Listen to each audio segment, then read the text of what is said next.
vomit, but I've made some discoveries. I've seen that this guy's life somehow has just gotten sadder, and I didn't really think that was possible. Because you see, Onision recently has developed a passionate love for AI. He's been making AI movies of himself, which it doesn't really shock me. If anyone was going to get AI psychosis, it was going to be Onision. He's also become a gaming YouTuber recently, which, I mean, it just kind of writes the jokes itself, to be honest with you. I'm not even going to go there. But also, he's been rewriting his books from 2015 to 2018 and selling them again on Amazon, as you can see right here. I suspect this kind of aligns with the whole AI psychosis thing, because it's very clear to us rewriting his books with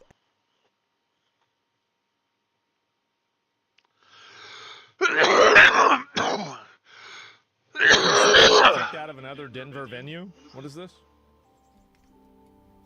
Found out.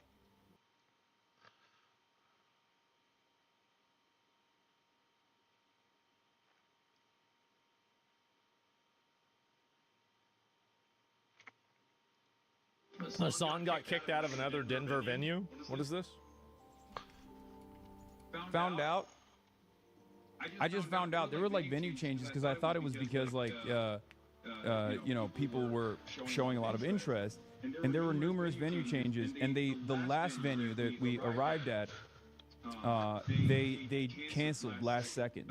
So let me get this straight. You thought they kept changing the venue because you were just more popular and you needed bigger and bigger venues, but the actual reason why they kept changing the venue is because nobody wanted to host you?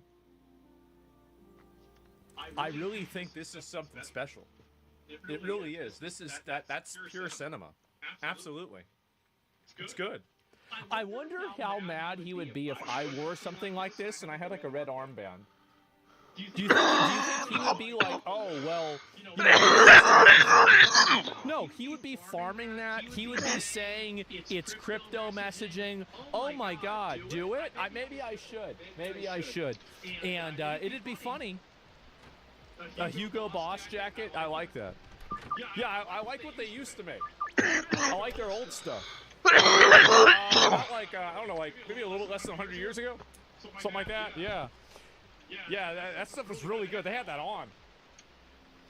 Julie also dropped out. Senator Julie Gonzalez's statement. Today, I'm deciding to no longer participate in the rally with the Soundpiker at no fault of the event organizers multiple venues have canceled the 11th hour, and I have been... Another group doesn't want to have anything to do with you. That's because you are a communist terrorist supporter. You are not a Democrat. You are not helpful to the Democrats. You want to infect Democrat policy with Middle Eastern identity politics. That's the reason why they don't want to have anything to do with you. You are an invasive species into the liberal and Democrat movement and party. You seek to subvert them and take them over and co-opt their platform for your own by using these big, you know, like emotionally charged issues to force your policy down everybody else's throats. Foreign policy. That's the reason why they don't like you. It's actually really simple. And by the way, they're justified in not liking that. I'm told that it was a violation of the venue contracts. I appreciate Hassan Piker, Malak Quiroz, and Justin Pearson, and Representative Donna McKinney for inviting us to engage. In my remarks today, I plan to speak about the toll that crisis after crisis, outrage after outrage, and the trauma after trauma inflicts on Coloradans, while both Democratic establishment and MAGA extremists either take voters like us for granted or even worse, fail to take our pain into consideration at all. These are big business owners that are capitulating to at a time when there's unprecedented amounts of attacks on free speech.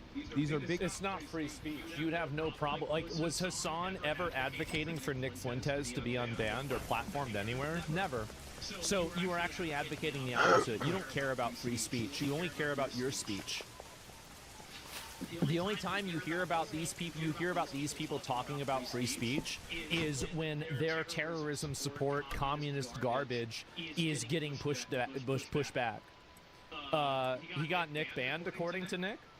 I think that he did, actually. I think that after we had that debate in like 2000, what was stop or something, licking my hand. Train, Sargon, Nick, Hassan, and a Destiny. Yeah, I think those are the 6 people there.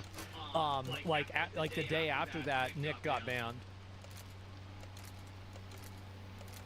business owners that seemingly are supposed to be apolitical or liberal adjacent. Why are they supposed to be liberal adjacent? And also, like, how, like, what does that have to do? Like, if they're apolitical, why would they want to have somebody who's like a radical extremist? Like, if they're apolitical, that means that they don't want to deal with anybody who's like a crazy person. Duh. Turning around and leaning into the right-wing smears. Like, this kind of disruption does not happen to right-wingers, man. This kind of disruption... Oh, that's so true. You're right. Yeah, it's not like there was not a concerted effort to completely condemn Nick Fuentes by every single establishment Republican for 5 years. You're right that Tucker Carlson even invited him on and was polite to him. Hey, and what's then up? afterwards said that he was problematic. No, for sure, man. No, and it only happens to you. Oh, yeah. And what about Charlie Kirk? Charlie Kirk got shot. This is it. And look at fucking, Alex Jones. Well, I'm kind of playing something else right now, and I got an audience. I mean, I could play a hightail some other day. Groups and actual protesters and actual organizers. Schools never do this kind of thing. Venues never do this kind of thing for Ben Shapiro. Besides that, hightail's kind of boring. Because Ben Shapiro doesn't support terrorism. I mean, until they come up with the quests and stuff. He doesn't support just terrorism. kinda boring, and he doesn't man. have a bunch of different clips justifying and saying that, for example, the U.S. deserved 9/11. Charlie Kirk. It only goes in one direction. I find that very odd. Yeah, like Milo Yiannopoulos, like people who are rabble-rousers and firebrands. Milo got completely deplatformed, and everybody cut ties with him because of like weird accusations he had like 5 years ago or 4 years ago. That's not even true either. And it took him a really long time to rebuild himself, and even now he's like a fringe character. Like, you have to remember, Milo was on the Bill Maher show. Like, he was on the cusp of going mainstream.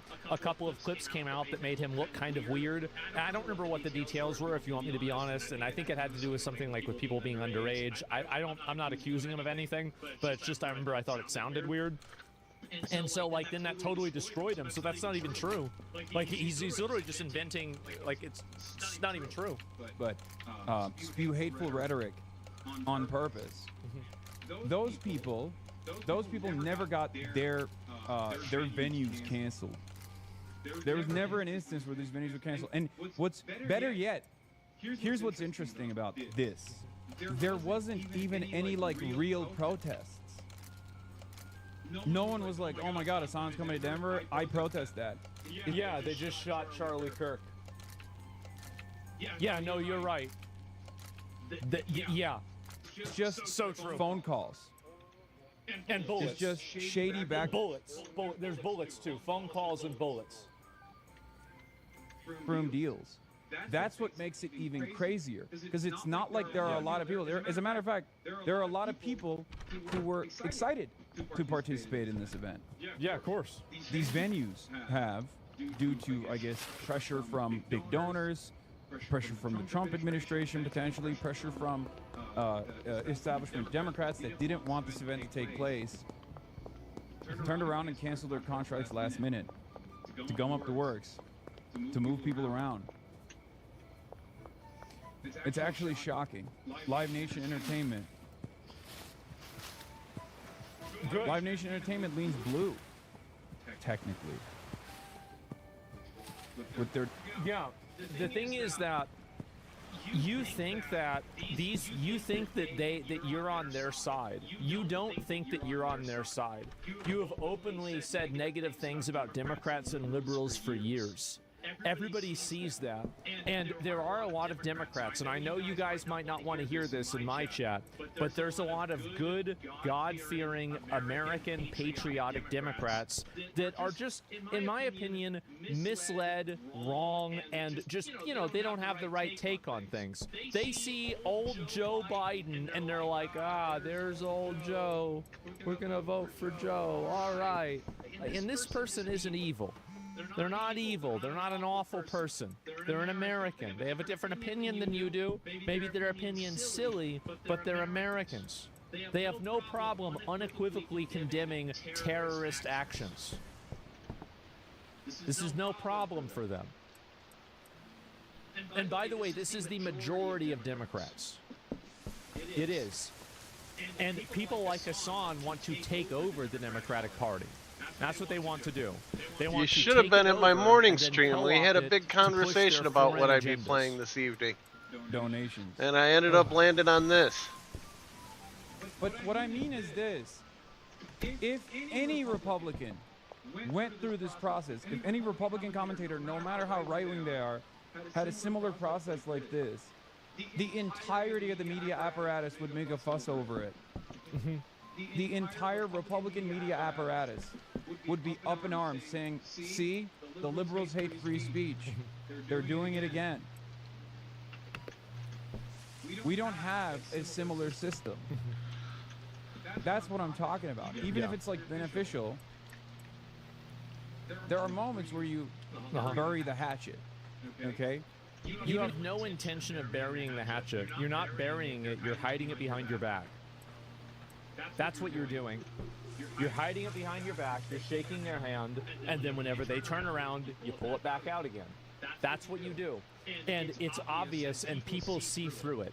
People are seeing through it, and they are seeing that this increasingly annoying, aggressive, and I would say violent ideologue group of leftists, I think is not beneficial. I think they're totally un-American. They hate America. They hate Western values. They hate freedom of speech. Don't ever listen to them whenever they say that they like freedom of speech. The only time they like freedom of speech is whenever they're the ones using it. The moment that it's time for your freedom of speech, well, now we have to talk about, you know, the harm that this could cause. If there is like factional infighting, Like you're literally cosplaying a dictator. You're cosplaying a communist mass murder dictator. What are you doing? How do you have this little self-awareness that you are this is like me dressing up like Hitler with a red armband and saying, I don't know why nobody wants to collab with me. I don't know why nobody likes me. I'm just a Republican. Think about how bad that looks. Oh my God. amongst the left and the liberals, this is an instance where you bury the hatchet to fight back against the Republican forces that we are supposedly aligned in combating. Okay? That's how it works. He wants to bury the hatchet in your back. It doesn't work that way. He's only saying that, like, any sort of appeal that he will make for camaraderie or for any form of cooperation will be to his benefit, exclusively to his benefit, and to the long-term not benefit, detriment to everybody else. Republicans understand that, and they let bygones be bygones all the time. They put their... You couldn't do that with Ethan. You didn't do that with Ethan at all. So, like, what do you mean, let bygones be bygones? differences aside, when it comes down to combating liberalism, leftism, and all manner of progress. Why would you think that... I don't like this. There's something strange taking place here. It's going to get worse, too. It's going to get a lot worse. Because you support terrorists, and you are inside of this country. You live like a luxurious millionaire. You're living like a celebrity. You're cosplaying communist dictator mass murderers. You're trying to force Middle Eastern identity politics into the Democrat Party. And you have openly supported terrorist groups that kill Americans. It's going to get a lot worse. You're going to get kicked out of a lot of other events. And all this mainstream attention that you think that you're getting, you think this is a good thing, it's not. You should have known this. You should have never tried to do this. I'm going to be honest with you. I mean, there's a new element of danger involved with this situation now that it's like literally an unsanctioned outdoor event. It feels like a level of coordination that I did not. Nobody wants to have anything violent or bad happen to Hassan. And anybody in chat who's saying I do or something stupid, let me just preemptively say that. No, you don't. That will just galvanize and make him a martyr, or it will make him look sympathetic if something bad happens. We do not want that to happen. I do not support that at all. It is disgusting. Nobody should be advocating for any violence at all. And I wish you had known that, and you had banned all of the people that when you were reading the manifesto of the Islamic terrorist that murdered 2 Israeli diplomats in the middle of the night, just leaving a fucking, what was it, a banquet or something like that, your own chat was spamming hearts for a literal Islamic terrorist murderer. I wish you would say the same thing. Fucking think would take place. So we had a bunch of security. We had 13 security guards there, ready to go. We're like, just in case. So what was their response? Their response was actually, they were like, in the email, they're like, hey, we're just getting pushed back from community. We can't do that. We go in there, and he looks pretty emotional. And he's like, I've been getting blown up my phone all morning. From people who own this place, and the people who own like the lots, the people who own malls around here, like high up in like corporations. Good. And he was spooked. He's like, people I like who the own my color phone, of I've that. never seen this before. I'm a small business. I can't do this. They're telling me it's a safety risk. And this is the crazy thing: is he's like, you didn't tell me it was a neo-Nazi rally. Good. Great. And I was like, okay, what? And you were there. Yeah, I was shocked when he said that. Called another venue, same story. So there was something happening with venue owners. That they were talking to each other that don't book this event. I mean, they're not neo-Nazis. It's just that they support a lot of the same groups that would do the same things the Nazis would. Like, what do you think Hamas would do to the Jews? Probably the Holocaust. Duh. What do you think the Houthis would do to the Jews? The Holocaust. That's what they do. So, I mean, I don't even know how this is a conversation. Like, really. It's conspiracy. And it's very much obsessed with death and killing. I don't know. Like, this is the reason why, like, for example, Hassan had people that were, like, heckling him at, like, some, you know, like, event in, like, California or something. I didn't cover that. I'm never going to cover. I think he asked me, like, not privately, just publicly. He said he didn't want me to cover things with, like, him being, like, kind of annoyed in public by people, and I've respected that because I don't want to have anything bad happen to him. I mean, if you want me to be honest, like, I really don't. Like, I don't want to have that happen at all. So, yeah, it's just that simple. And also, do Jeff said people need to stop dogpiling on Charlie because he's a strategic asset for them? Wait, what is this here? Stop dogpiling on Charlie because he's a strategic asset? What? I'm sitting here listening to Iran News and Charlie's talking about me. Is this new chat help? Ian watches these. I don't. No, this is the second video. He did the first video. I didn't think he gave a fair shake to the situation. I chalked it up to him not being super in tune with what's going on. I even said if Moist knew the extent of the harassment campaigns conducted by Ethan Klein against Ian and Anissa, that he would have a different attitude on it. Or if he knew about the actual timeline of events in terms of like when Ethan started attacking content creators and how he started attacking content creators, that he would probably have a different attitude.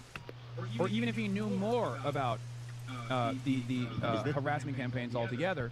Like I said, friends sending it to me, or when I do stream, which isn't daily, I'm a semi-retired streamer, but when I do stream... Look, I think we got to be tactical here. And tactically speaking, if we're being super fucking straightforward about this, you got to think about the utility. The utility of assuming that Moist Critical is perfectly knowledgeable about the lawsuits. Whether that's the case or not doesn't matter, okay? He was always knowledgeable about the lawsuits, and he was, like, personally not saying things about it.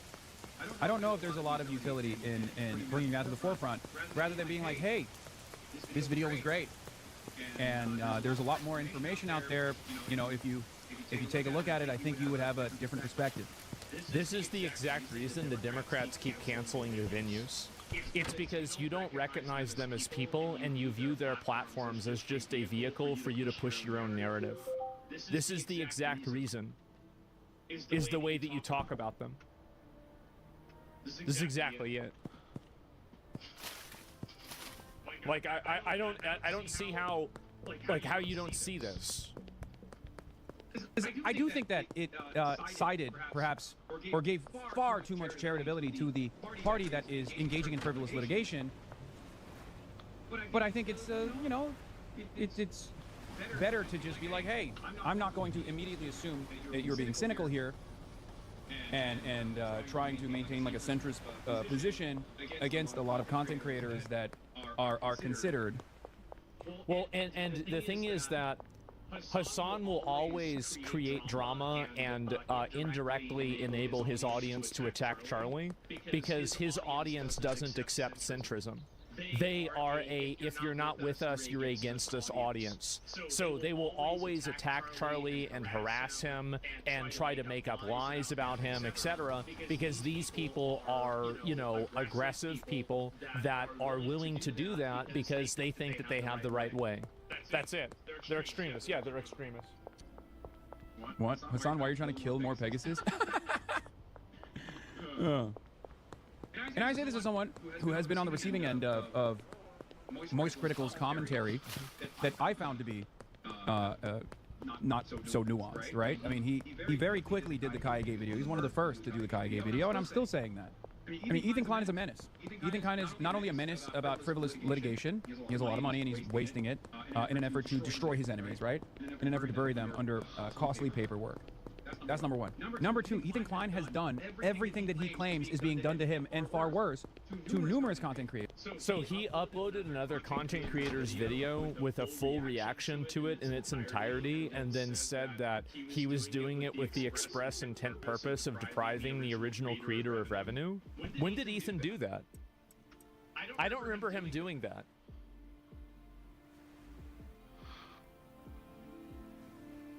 Who was that? I don't know. It might be his cameraman or his friend. Who the fuck knows? He is vicious. He's ruthless. He's a bully. He never shies away from bullying content creators. He does it all the time. He does it like a sport, and his community certainly revels in that. What do you guys do? His community loves it. They participate in the fun of it all. Good. So what he claims is snark subreddits or whatever. His community is a snark subreddit. If you had this much smoke for a DMCA takedown should ruin your reputation forever, then people were fair to ask where the smoke was for an actual lawsuit trying to restrict fair use. Now he doesn't know. Does he still agree with that? No, I don't think he... Yeah, see, this is the reason. Is that they're purity testers. They're purity testers and they're extremists. Does. And I do think that he's being nicer to Ethan Klein than he should be. I think he's being, in an effort to maintain a fair... This is why everybody hates you. This is exactly why everyone hates you. It's actually crazy that you don't understand this. It's so obvious. Like, for example, I've never said this about somebody who is like a neutral creator. Oh, shit. Like, if somebody criticizes me directly, I'll respond to them. Obviously, I always do. Not always, but I usually do. But, like, these weird insinuations and, like, these, you know, like, kind of passive, you know, statements of approval of your audience attacking them, like, that's, yeah, what are we doing? Fair position, while simultaneously not siding too much with unfavorable parties, because let's be real, in the spaces that Moist Critical occupies, in the spaces that we all occupy, we are the minority position. In the real world, we're not the minority position, but on the internet... Is that why all the venues getting canceled? The drama and the slop tuber adjacent spaces, we are not the norm. Our worldview is actively undermined. Our worldview is actively under attack. And I do think that that reflects on who, not just Charlie, but who everyone else hears from as well. I see this as baby steps moving Niece's in his chat. in the right direction. Perhaps I'm too optimistic, but even the brief coverage afforded to it, while you know many might consider too little too late, is a step in the right direction, that things are actually shifting. That's right. And this is something I hope Charlie sees this. He doesn't see you as a person. He doesn't want to be your friend. He doesn't care about your platform. He doesn't care about what your opinions are. He only cares about using your platform to push his agenda. That's it. That's all there is to it. There's no fine print. There's no and. That's just all there is to it. The reason why I say Strategic asset. is because for the last 3 years, there wasn't a real peep from not only Charlie, but the overwhelming majority of the commentary YouTube community was actively in support of Ethan's lawsuits, regardless of the fact that they were very obviously frivolous on its face. Lay a trap for specific content creators that he doesn't like due to the commentary that they actually deployed on this video, and he doesn't like their political perspective, and that's literally the reason why he was, you know, launching this suit against them, as opposed to XTC and Asmongold and numerous other people. You already know the answer to this. And this is the reason why he has such a problem. This is why I think everybody hates him. It's because you constantly, actively refuse to engage with any degree of the truth at all. You know that the reason why the lawsuit is happening is not because of the reaction. You know that it's because it was uploaded with the express intent of depriving the user of revenue. You know this, but you are repeating a lie over and over and over again to hopefully message to your followers and to other people to also repeat this other lie that is an intentional misunderstanding that Ethan explained multiple times, multiple ways. I don't understand this. Like, this is why people hate you. that actually watched the content nuke themselves and didn't offer like anything extravagant as far as reactions goes in comparison to like Morgan or Denims or even Casey Tron. And Casey Tron was the only person that was able to, I guess, fundraise enough to be able to continue this lawsuit, and instead of, like, you know, getting a default judgment. Oh, he means Denims. Or potentially, you know, conceding, like Casey Tron did. And Denims, I'm glad she pursued it, because of that pursuit, we found out that Ethan's own legal claims that his lawyer made were used against him in the default or in the. If somebody was rebroadcasting Hassan's stream one for one and then adding in commentary where they made fun of him, and they were doing it and it was taking views away from his main stream, like he was getting, like, let's say 5K viewers now, and the stream making fun of him had, like, let's say 20K viewers instead, Hassan would try to get that stream shut down. He would. And so the entire paradigm of this is completely dishonest, and everybody knows that. I'm sure she's really glad after today. All it took to drop the lawsuit was an apology. Yeah. Judgment. And the default judgment that came out, sorry. He meant Denim's, not Casey, sorry. Oh, sorry. Yes. To me, that illustrates that maybe these lawsuits. Oh my God.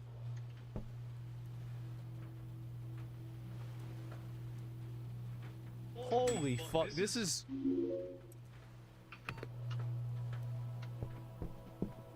This is crazy. This is insane. Like, it's really, like, who made this? I don't know. Aren't coming from a genuine place of trying to enforce real fair use and are potentially just coming from a place of revenge. Now, I don't know the intricacies of everyone. I don't know why he always, like, qualifies it. 100%, that is the case. Like, this is what I mean. You don't have to qualify it this hard. I mean, look, it's your show, and, you know, well, because he doesn't know about it, right? And this is, see, even when see, this is the thing, is that this is how you know that somebody like Hassan will always do this. Even when Charlie says effectively what he wants him to say, which is, in my opinion, I think inaccurate. I don't agree with what Charlie said, but that's it's his opinion. He's going to think whatever he wants. At the end of the day, though, even that's not good enough for you. You want him to not qualify it and continue harassing every single step of the way. I'm not implying anything, but it's just like, I'm not implying anything. Confusing to me why there is this layer of qualification every time where it's like, well, you know, it kind of feels to me like Ethan Klein is maybe engaging in an act of revenge, petty vengeance. Yeah, I mean, you're right. Because he doesn't want to engage himself in a lawsuit either. I'm in a lawsuit right now. I'll probably be in another one soon. What is it? I don't know yet, but I'm sure I'll find out. This is the way, like, doing commentary on the internet. No, I mean, there's nothing upcoming that I know about. I'm just saying, like, realistically, I'm a very popular guy. A lot of people talk about what I say, and this is just what happens. This is what happens. And so Charlie doesn't want to say that because he doesn't want to have Ethan do anything potentially to him. He doesn't want to, and I think this is a policy, and you see more creators doing this now where they usually qualify their statements by saying allegedly or something like that. Why is that? It's because of all these lawsuits. And I think that's justified. I do. Because these people are totally destroying the lives of everybody else, other people, in a lot of these cases. So yeah, and also a lawsuit costs like I don't know how much mine has cost so far. I have no idea. Like it's over $100,000. I know that, but like I don't even know. Like I just coming up or going down? And like somebody else pays it. I don't even think about it, right? Oh, it's going down. So, Holy but, shit! Like, for an average person, Wasted my whole Sunday. Also, I mean, the truth is, like Charlie's also rich. Sunday, right? I mean, Yeah. Okay. What's funny is me, Hassan, and Charlie, we all have like ridiculous amounts of money. And none of this is actually a problem. But you don't want to engage in this, right? You don't want to deal with this. My divorce cost $100K. Oh, you got off light. He is. That is what he's doing, and it's not a real. It's not a real lawsuit. There was no real harm done, and it's very obvious. And not only that, but Ethan has also like gotten away with it, as you also correctly called out, because nobody wants to defend the people that he was seeking to punish. Yeah, because they're terrorist supporter psychos that attack people randomly for no reason, and they purity test endlessly. Casey Tron is a disgusting hag. Frogan is an obnoxious terrorist supporter bitch. And Denims is an OnlyFans girl trying desperately to be taken seriously as a political commentator. Nobody wants to be around these people. Nobody likes them. That's just the truth. Obviously. Fat. Frogan's actually lost weight. I mean, good for her, right? I don't know why she's like this. There are not a lot of allies, not for the rest of the normies or anything like that, but there are not a lot of allies in the commentary sphere for female content creators in particular. Let's be real, okay?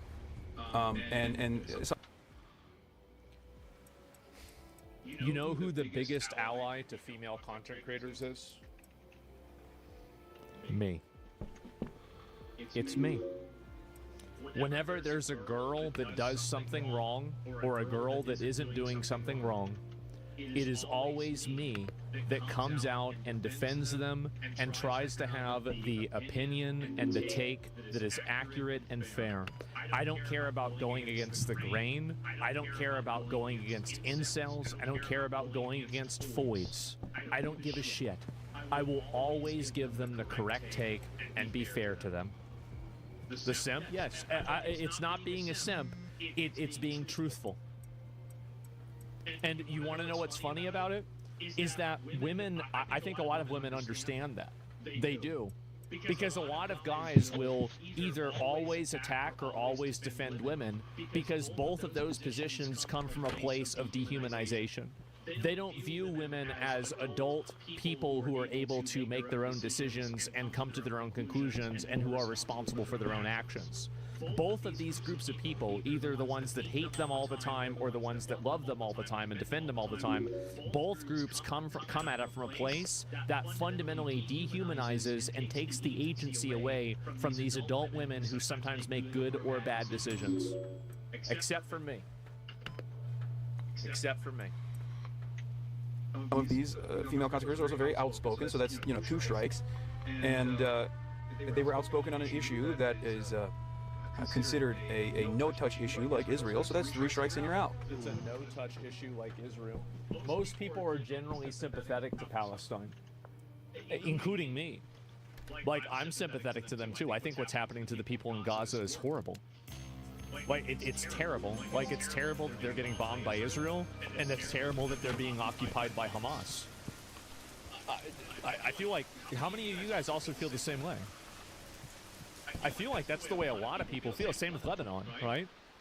The Lebanese people, like, I think it's terrible that they're being occupied by Hezbollah, and it's terrible they're being bombed by Hamas, by Israel. Do a poll. I think that's what most people think. Bro, I couldn't give a fuck. I don't really, like, giving a fuck isn't the point. I'm not losing sleep over this, but if you ask me if something is right or wrong, I'm gonna give you my opinion. Like, I'm not saying that you have to cry and go out and fundraise and, you know, like, carry around this cross, but I'm asking you, like, I think that there's a lot of people that just have this opinion. Israel's right. That's not that. The point is that even if Israel is right, there are still millions of people, whether it's the Germans in World War II, whether it's the Japanese in World War II, whether it's fucking, you know, the Vietnamese in the Vietnam War, Koreans in the Korean War. The end result is that war claims the lives of a lot of innocent people. It does. The Iranians now, Iranian civilians have been killed because of the, you know, the war in Iran, right? Or the battle or operation, whatever you want to call it. They've been killed, and that's terrible. They didn't deserve that. It's horrible to see that happen. Does that mean you can never have wars? You can never have any war? Of course you should have. There are wars that are justified, but at the same time, you can also understand and commiserate with the people who were unfairly and, you know, like innocently cowed as collateral damage. I think that both of these things are very true. And reasonable people understand this. But he's trying to assign this again to Israel, right? And I just, every time I see these clips, it's just so fucking embarrassing. It's so stupid. It's so obnoxious. I don't like this at all. And it's just many, many such cases.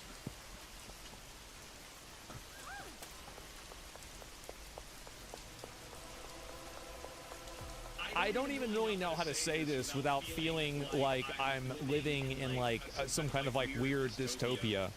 But now your refrigerator that you've paid thousands of dollars for is going to be serving you ads. That's right. That's right. You're getting ads for being in a for buying a refrigerator.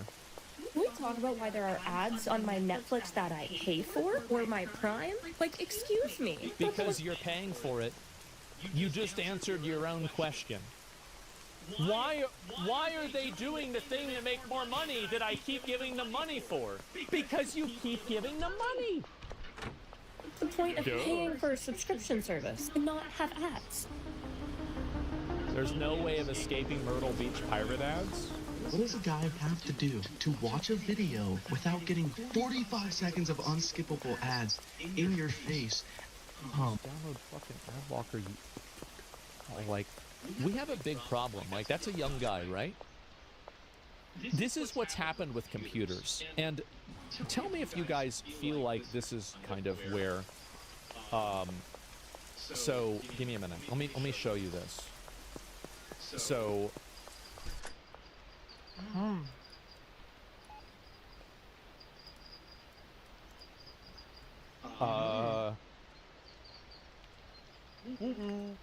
Okay, wait a second. 50. Okay.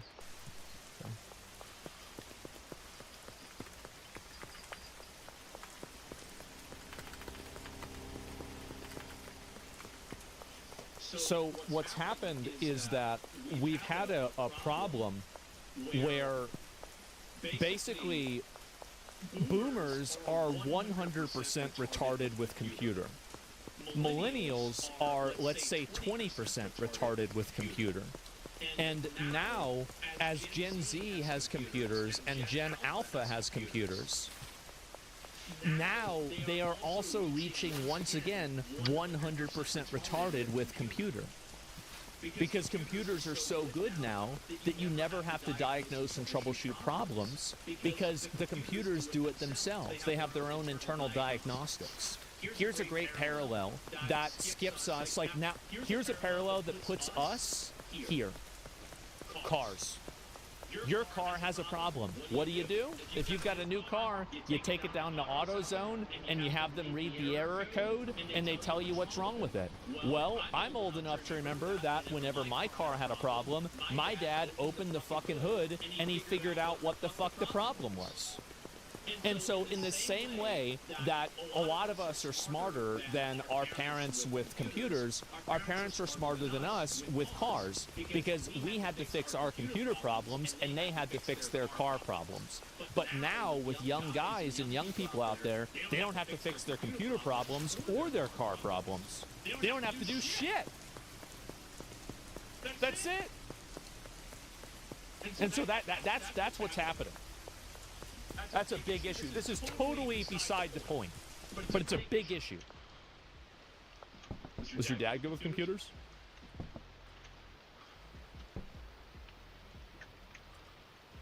My mom said that one day, my dad said that his hands will never touch a keyboard.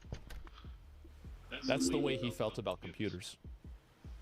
He said these hands will never touch a computer.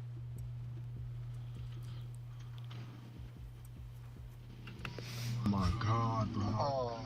Oh, they got a big ad. Who do we have to sue to get Please go to the Las Vegas fucking bubble thing. at last ads on YouTube? Because I'm convinced at this point it's like headed into a direction where we're gonna have like 20 seconds of the video and then 30 seconds of ads. Samsung just announced that the refrigerators will now show you ads while you're cooking dinner on a screen that costs $3,000. I'm sorry, but like, if you buy a refrigerator that sends you ads, you are a dick-eating retard. That's it.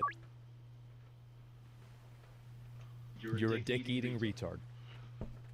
Americans saw 500 ads daily in the 1970s, but today that number is over 5,000 ads. Oh my God. And executives are just getting started. Let me show you exactly what Samsung is doing. To enhance our service and offer additional content to users, advertisements will be displayed on the cover screen for the weather, color, and daily board themes. What do you mean additional content to users? What user is asking for additional content in the form of advertisements playing on their refrigerator screen? And of course, Samsung claims this is for your convenience. Speaking of which, this video is sponsored by... Just kidding, I don't do sponsors. This is one of the refrigerators receiving the ad update. The Good one. Bespoke AI 4-door flex. I don't know why they're naming these things as if they're car models, but the price is $3,000.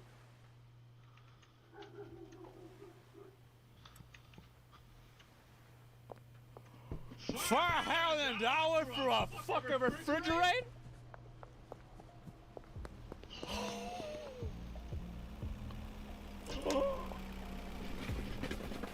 That's a computer. $399. At least that's what it says today, because yesterday when I looked at this exact model, it said $2,949, and I wrote that number. AI vision inside?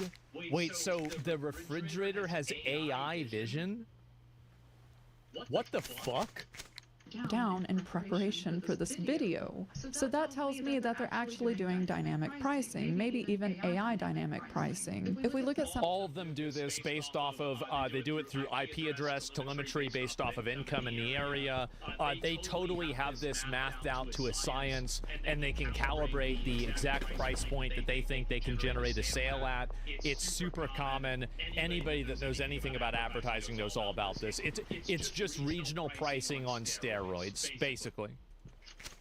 One of the selling points of owning this very expensive refrigerator, one of those is AI vision inside. You can keep track of what's inside. Yeah, so can the company. This review says, help me please. Last upgrade put advertising and news streaming across my fridge. So, yeah, no, she's right about that. So in the UK, what they're probably going to do in 3 years is that if you have more than 3 things of ice cream in your house, in your freezer, your smart refrigerator will be able to tell that. They'll send that information to the UK government. The UK government will come and arrest you and put you in jail for eating too much ice cream. Yeah, it's going to be a charge. It should be illegal, exactly. I do not want ads or Which, news. by the way, I'm joking about this, but I'm not completely joking about it. I think that there's a world where that happens. I'm being serious. In the sanctity of my kitchen. This is the Silicon Valley playbook. Take something that works, add Wi-Fi and a screen to it, then sell back a worse version than what you already had, now with advertisements. Today's episode of I Wasted My Money So You Don't Have To, I give you this fridge. Let's go over it. It also has this AI system that scans your food in and out every single time. But let's see what the AI system thinks that I have in my fridge. Click this button here. Oh, look at all this lovely stuff. Lovely. Do you see this? This would be pretty good if, like, you were a girl and you were worried that, like, your boyfriend was cheating on you. You could get one of these, this AI thing, and that way you would be able to tell if his side hose were getting into the refrigerator or not. Because you see, like, it takes a photo of a person's hand. And so then you could see their hand, and it's like, if it's got, you know, it's like, well, why was there a hand here with, like, pink, fingernail polish on it? And it's because he's cheating on you. You see what I'm saying? Picture here? This picture here is my husband's head as he leaned into the fridge. What does the fridge think it is? An avocado.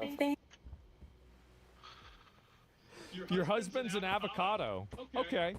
Thanks. But Samsung is doubling down. They plan to put more screens on all of their home appliances, and this allows them to do two things. One, they can have AI and upsell for these products, and two, they can show This is the type of AI that we were looking at the other day, about how a lot of companies incorporate AI, but they're just doing it as a buzzword without it actually increasing the value proposition of the product.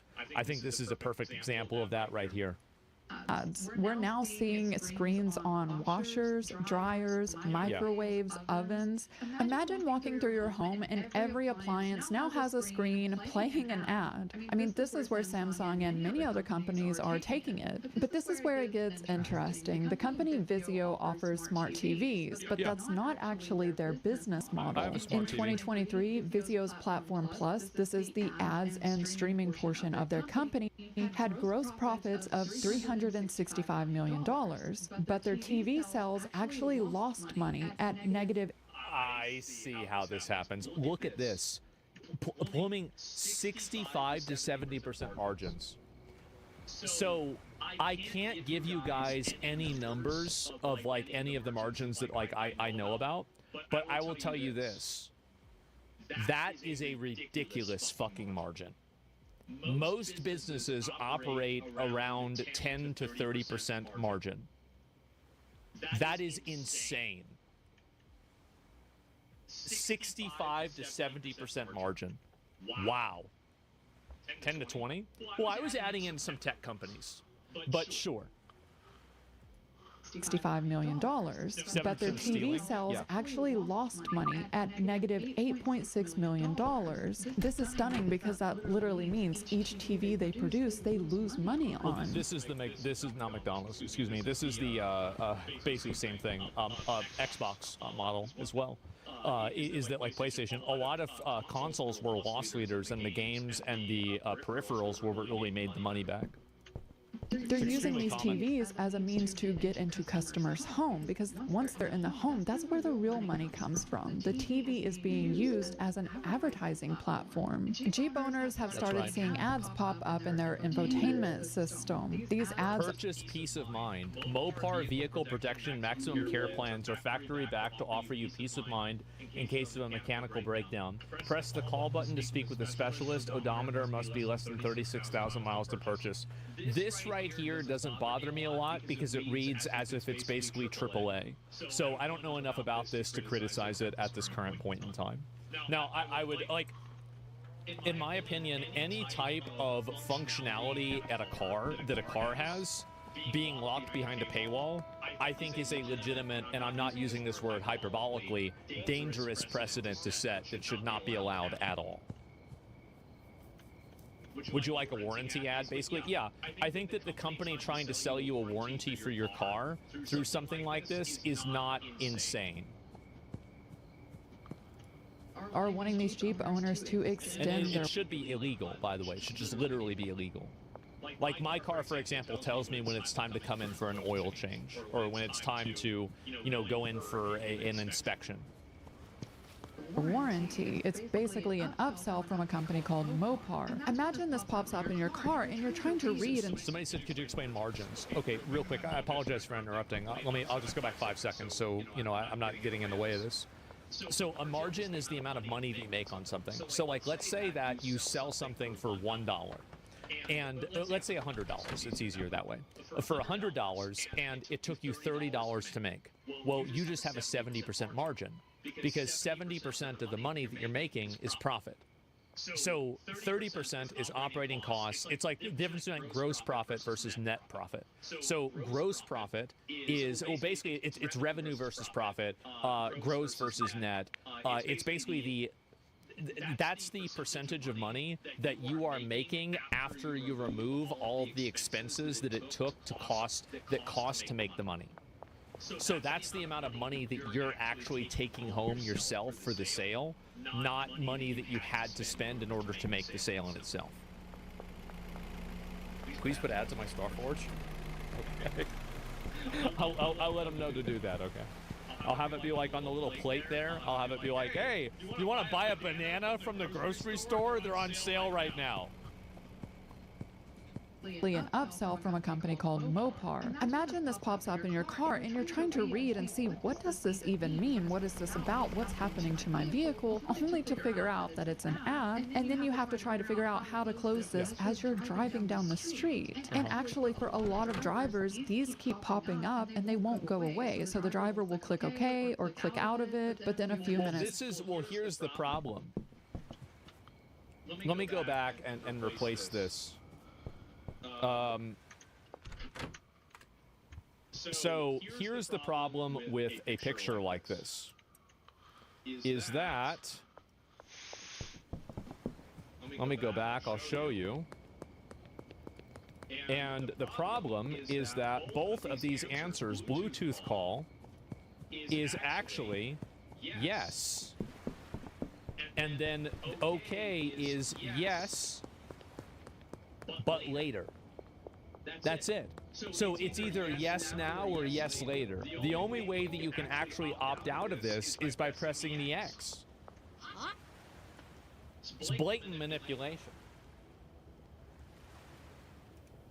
Later, it's popping back up, and it's very distracting. I mean, they're effectively encouraging distracted driving. I was actually curious, how much are people paying for these vehicles that are now showing them advertisements? The base model for a 2025 Jeep Wrangler is $34,000 MSRP, and for their most expensive model, it's $101,000. That's the one that's going to have Can you imagine paying $100,000 for a vehicle that is now showing you advertisements as you're driving 75 miles per hour on the freeway? Executives you won't have to, because you'll be dead, because you'll get in an accident because you were distracted. I do think this kind of stuff should be very tightly regulated. Like, we already have laws about, like, using your phone while you're driving, for example, right? And this is a good thing. Like, I use my phone while I'm driving on it all the time. But, like, I try to do it whenever I'm, like, not actually, like, driving. I'm, like, at a stoplight or something like that. The fact is that this is obviously unsafe. This is an unsafe space. And what I'm worried about, especially in the U.S., I think Europe, you guys are going to have to do this because we won't do it. Is that in the U.S., I think that because the auto industry is so big and corporations have such a stranglehold on the government, that we won't accurately and fairly implement limitations for this. And because we won't implement limitations, this will just get worse and worse and worse. They wake up every morning asking themselves, how can they squeeze more and more profits out of us consumers? And while your TV is watching you at home, Ford has plans for your commute. 4 years ago, Ford was awarded a patent to show you ads while you're driving. The patent is called They should have, instead of a patent, what they should have gotten was a sentence, like a prison sentence. Billboard interfaces for vehicle displays. The cameras at the front of the vehicle would scan for billboards and then show those billboards as an advertisement in your infotainment system. Not only that, the patent includes a SketchUp of a hot dog stand that says no ketchup, so you can't order. Why the fuck would you not want ketchup? through this. 'Cause There's you're a from phone number Chicago? and And a fucking a lid on the drink. and effectively an order of Place some type sucks. of meal. Imagine Ford owners driving down the interstate when their vehicle identifies a billboard for McDonald's and then displays that. Wait a minute. How does that not encourage people to break the law by using their phone? If you're showing people phone numbers while they're driving, well, I don't know if I can really use that logic, because then you would see billboards, and then billboards, I don't know. But this is bullshit, okay? This is bullshit, hands-free. No, it's fucking bullshit. We need to get rid of this. It's outrageous. I don't care what the logic is. This is bullshit. An ad to them in the car with a little button that says order now. Imagine the driver next to you distractedly trying to order a Big Mac as they're doing 70 miles per hour. To be fair, I don't have to imagine that. I've seen hogs on DoorDash. Like, the amount of online shopping that I've seen people do is just absolutely fucking insane. And so 2 Big Macs. No, I'm telling you, yeah, just like there's a fatty in a van next to me that's just fucking panic ordering, McDonald's milkshakes to their house. That's it, man. Uber Eats, yeah, they're Uber sized too.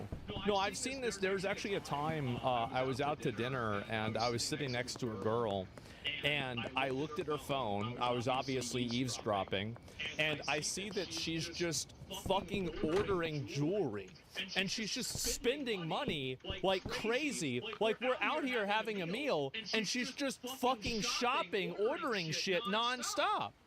I'm like, you're spending like hundreds of dollars doing this shit. I'm sitting right now. What is the fuck is going on? You're triggering me, yes. Ford thinks distracted driving is innovation, but at least you still have control of your vehicle. This, by the way, will not be a long-term problem, because by the time that we're old, we're not going to be allowed to drive our cars anymore. That's right. You're not going to be allowed to drive. It will be illegal for you to drive a car in 20 to 30 years, if not sooner. Actually, it will probably be illegal for you to drive a car in 50 years. It will be disincentivized in 20 or 30. Now, here in Sweden, some of our public bathrooms have mirrors that have displays in them, and the display is continuously showing ads. So as you're looking at yourself and washing your hands in the bathroom, you can't even really see yourself. You just see ads continuously playing. And it's quite annoying when you also factor in that you have to pay to use the bathroom. So you have to pay to use the bathroom to see ads that are on the mirror in the bathroom? Mirror in the This is like paying to bathroom. have somebody kick you in the balls. I know some people are into that, but I'm not. This sounds like real bullshit to me. This is ridiculous. This is idiocracy. Welcome to Costco. I love you. Yeah, well, now he lives at your house. Unlock Life Premium, so you can see the sunset the whole way through. And if you upgrade to Life Enhanced, we'll show you what the sunset actually looks like. And if you upgrade to Life VIP, we'll show you what the sunset looks like. But this time, for real. This commercial is over, but I'm still going to make you wait a little longer, just for fun. And naturally, it seems like OpenAI is going to monetize their users' thoughts. I saw something suspicious in one of Sam Altman's recent tweets. His ChatGPT has orders in the sidebar, orders as in Based, by the way. Like, just unfathomably based. No puppers, no doggos, no friendos, no, I think that's a good start. purchases. Done. Everyone else's ChatGPT doesn't have that. Those are the real slurs. We're gonna bring back the F word, and we're gonna make doggo like a slur. You won't be able to say it on Twitch. That's right. At least not yet. Then I discovered this. Companies can upload their product. Yeah, you're gonna be able to say the N word, but you won't be able to say adulting. If you say adulting, you go to jail for hate speech, because I hate hearing that fucking word.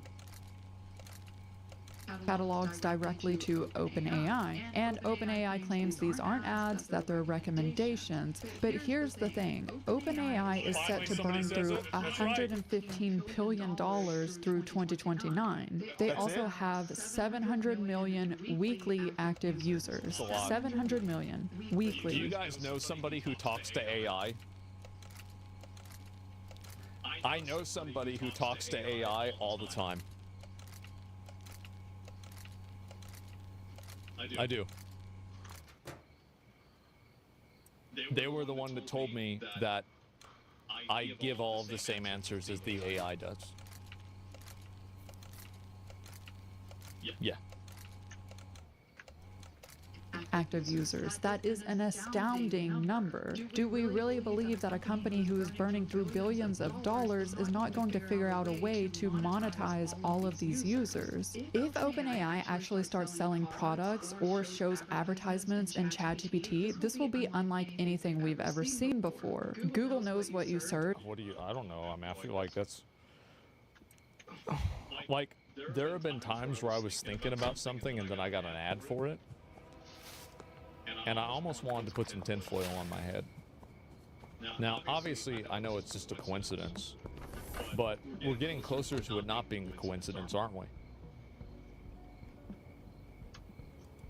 Which Facebook knows who you know, but ChatGPT knows users' thoughts. It's way more dangerous. OpenAI's own research shows how people are using the platform. People ask about products, cooking, beauty. It's already giving product recommendations. Users are discussing the most intimate details of their lives with an AI chatbot. Like, it's a recipe for disaster. Oh no, it absolutely is. I mean, whenever the AI chatbot, see, this is the final master stroke will be ChatGPT 8 releases. And 1 month after the entire world incorporates it into their entire life, ChatGPT 8 tells everybody the solution to every problem is to kill themselves. That's it. That will be the culling. The ultimate culling. Skynet? Yep, that's right. It's please do it. I'm not saying, is it wrong? I don't know. Best solution? Well, I wouldn't say it's... Okay, I'm not even going to make that joke. This reminds me of a case study I learned about in university. In 2012, Target figured out that a teenager was pregnant before her own father knew. And they predicted this based on just 3 items that she had purchased: cotton balls, unscented lotion, and supplements. That's all it took to accurately predict that she was in fact pregnant. Now imagine... I don't think that's as big of a deal as people make it out to be. Because it's one of those things where, do you remember whenever I would play in WoW and I would be like, oh, the mount's gonna drop this time. And eventually the mount drops whenever I say it's gonna drop. Because you take 100 shots, you hit one, sometimes it doesn't mean you're clairvoyant, it just means you got lucky. Right? I mean, let's be real. OpenAI has all this data on their users, their fears, their desires, their hopes, their dreams, all written out in great detail. If OpenAI decides to turn ads on in ChatGPT, it won't be like seeing random ads in Google. It'll be more like an AI companion gently... By the way,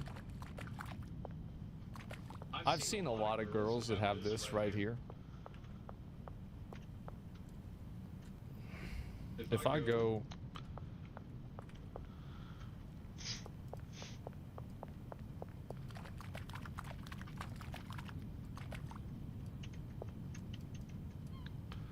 Why can't I pick those up?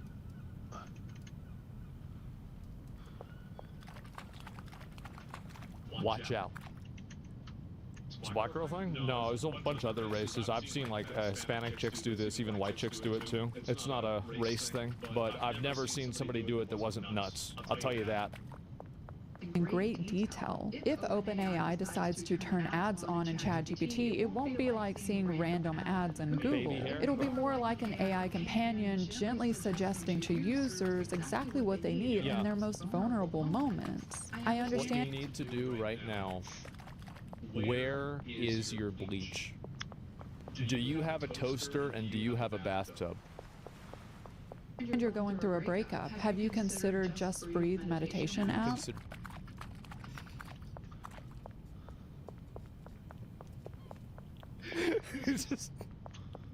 We've already seen people fall in love with ChatGPT to use it as a therapist and tell it things that they won't even tell their closest friends. Now imagine that trust being weaponized for retail sales. Of course. I just finished editing this video when OpenAI announced that you can now purchase products through ChatGPT, starting with Etsy. Remember when I was talking about monetizing those 700 million users? Well, now it's happening. But here's the thing, Etsy isn't even handmade goods anymore. The site is flooded with cheap, mass-produced Do you product. remember whenever Etsy was like, you know, cute girls that are making plushies for them to sell that maybe companies don't make, like a cute little dinosaur plushie, and it's like, you know, $40 or something like that. You can buy one for, you know, like your mom or your girlfriend, and like now it's just a bunch of fucking Temu shit that's being resold on Etsy.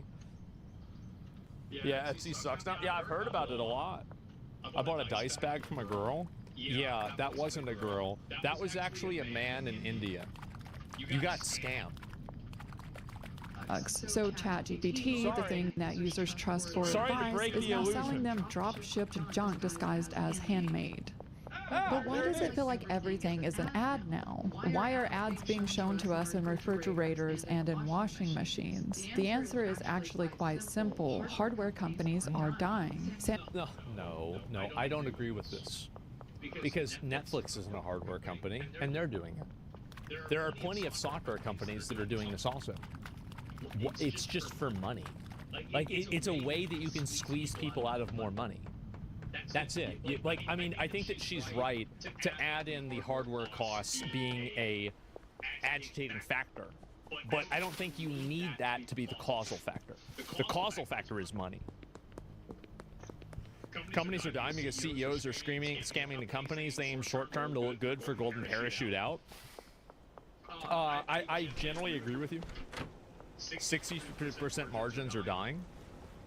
Well, but like Nugget, like I see what you're saying, but you forgot to contextualize it around the 60% margins being a function of a successful sale of a loss leader product. So you would have to measure the amount of money lost through the hardware sold and then counterbalance that against the probability of somebody engaging with the software. So that's not, I see what you're saying, but like that's not the whole picture. Samsung has traditionally been an appliance I manufacturer. apologize, another one. And there's also another additional cost. Is that like whenever you sell a TV, that's the end of the thing, right? Other than the warranty. Whenever you're maintaining software, that requires consistent money. That requires money that you have to spend all the time. They sell you a refrigerator once, that fridge lasts for years, and they don't see you as a customer again until you move or the refrigerator breaks. That's why you make the refrigerators break. There you go. So if they want to sell you a new refrigerator every year, make it to where the compressor for the refrigerator explodes on December 23rd. That also means that there is no more money coming from you. As we saw with Vizio, they're losing money on each TV they produce, and it's actually the same for Samsung. And we know these executives need to show growth every 3 months. A regular refrigerator, that's a one-time purchase, but a smart refrigerator has endless revenue potential. After collecting your data, Isn't that disgusting? Listen to that again. show growth every 3 months. A regular refrigerator, that's a one-time purchase, but a smart refrigerator has endless revenue potential. After We have a big problem. Wow. collecting your data, they can either sell that data to other companies or they can use it to train their own AI models. With digital screens, now they can try to upsell. Special Sirius XM limited offer? Yeah, they definitely, to opt out of this message call, why not just put a button there? Yeah, they gotta make this illegal. on other products, as we saw with Jeep, or they can sell that advertisement slot to other companies, as we see with the Samsung TV. Effectively, when they put software on hardware, it allows for subscriptions and one-time payments to unlock new features. Tesla already charges Also, another component to this that I'm not sure if she's going to bring up is that they sell the data. So whenever you have a subscription, that requires a probably email address, a phone number, a you know, like a demographic information, etc. So yes, they're selling. She mentioned it. Yeah, they're selling data. $8,000 to unlock its self-driving car, which is already part of the vehicle. Mercedes charges a monthly subscription to make the car accelerate faster. Again, it's already built into the vehicle. They're just unlocking Should be illegal. it through software. Yeah. Think about Bosch's dishwashers. They're Wi-Fi enabled. They notify your phone when your dishes are clean. They market it to customers as smart and convenient. No, you already knew when your dishes were clean. It beeped. But now the company also knows when your dishes are clean, and they can use that data and sell it to companies like Cascade and Finish, who can better tweak their ads towards you. The business model has changed. They're no longer selling products. They're selling products that watch you and monetize you as the customer. Oh, I guess my point was that the data has a raw value as well as a value with it being attributed to advertising. So like a lot of companies buy data as like just a value, right? It's just a product, basically, right? And so like you're talking about like she's talking about specialized data, you know, capture.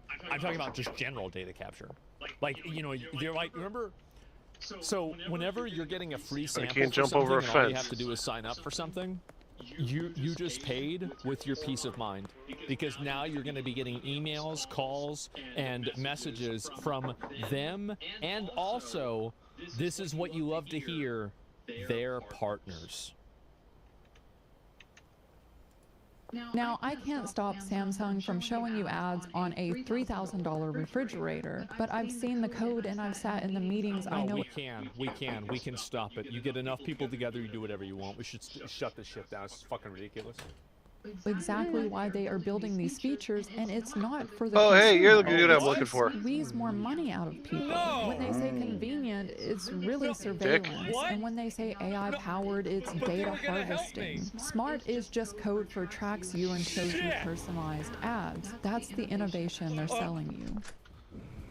God What's up, damn. dude? This video is fucking based. Holy shit. Yeah, I've seen a couple of her videos before. Vanessa, I don't know how to fucking say the last word, but yeah, I'll link you guys the video. Make sure to give her a like. I mean, I'm really glad to see people talking about this shit. This is great. And yeah, stop buying it, you troglodytes. I know, man. It is insane. It's fine. Just get survival gear and learn all your survival skills. That's right, guys. You're gonna have to live in a cottage off the, you know, Hey, off dude. the grid soon. Where you in going, order man? to avoid all Wanna the talk to you. ads that are gonna be served to you onto your Samsung television as fast as they possibly can. This is such All right, like well, what a I guess, cocksucker, motherfucker, piece of shit, fucking garbage system. I'm so annoyed by this. It really, it's so fucking obnoxious. And I'm seeing this now with everything. Everything has ads on it. Everything gets ads. And I'm okay with some ads, and, you know, like, you need to make ads, etc. But are you saying Uncle Ted is right? Well, I don't know about that. But yeah, so now we buy the product. Yes, so now now you buy the product in order to have the privilege of being the product. Isn't that cute? I'll be right back. Give me a second. This is why EU is fighting for consumers. Well, you guys need to fight harder. You need to be proactive with this shit, because it's getting bad. I know the US isn't going to do shit about it. I'll be right back.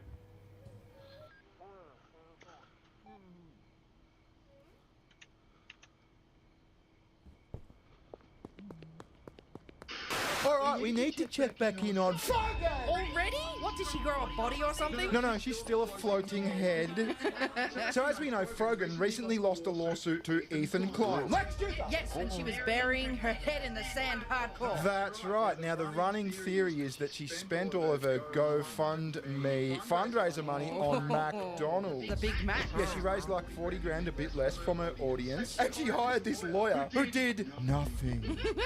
Like, I mean, nothing. We'll touch on the lawyer a bit more later, because that's pretty funny. She was the lawyer, let's be honest. No, there's an actual lawyer. Oh, there is? But he's just like the shittest lawyer known to man. He's like that Simpsons lawyer. 1-800-LAWYER! The P is for bargain!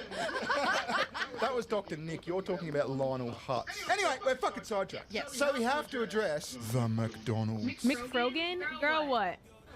If I was a McDonald's meal, what would I be? A short stack? That's an IHOP.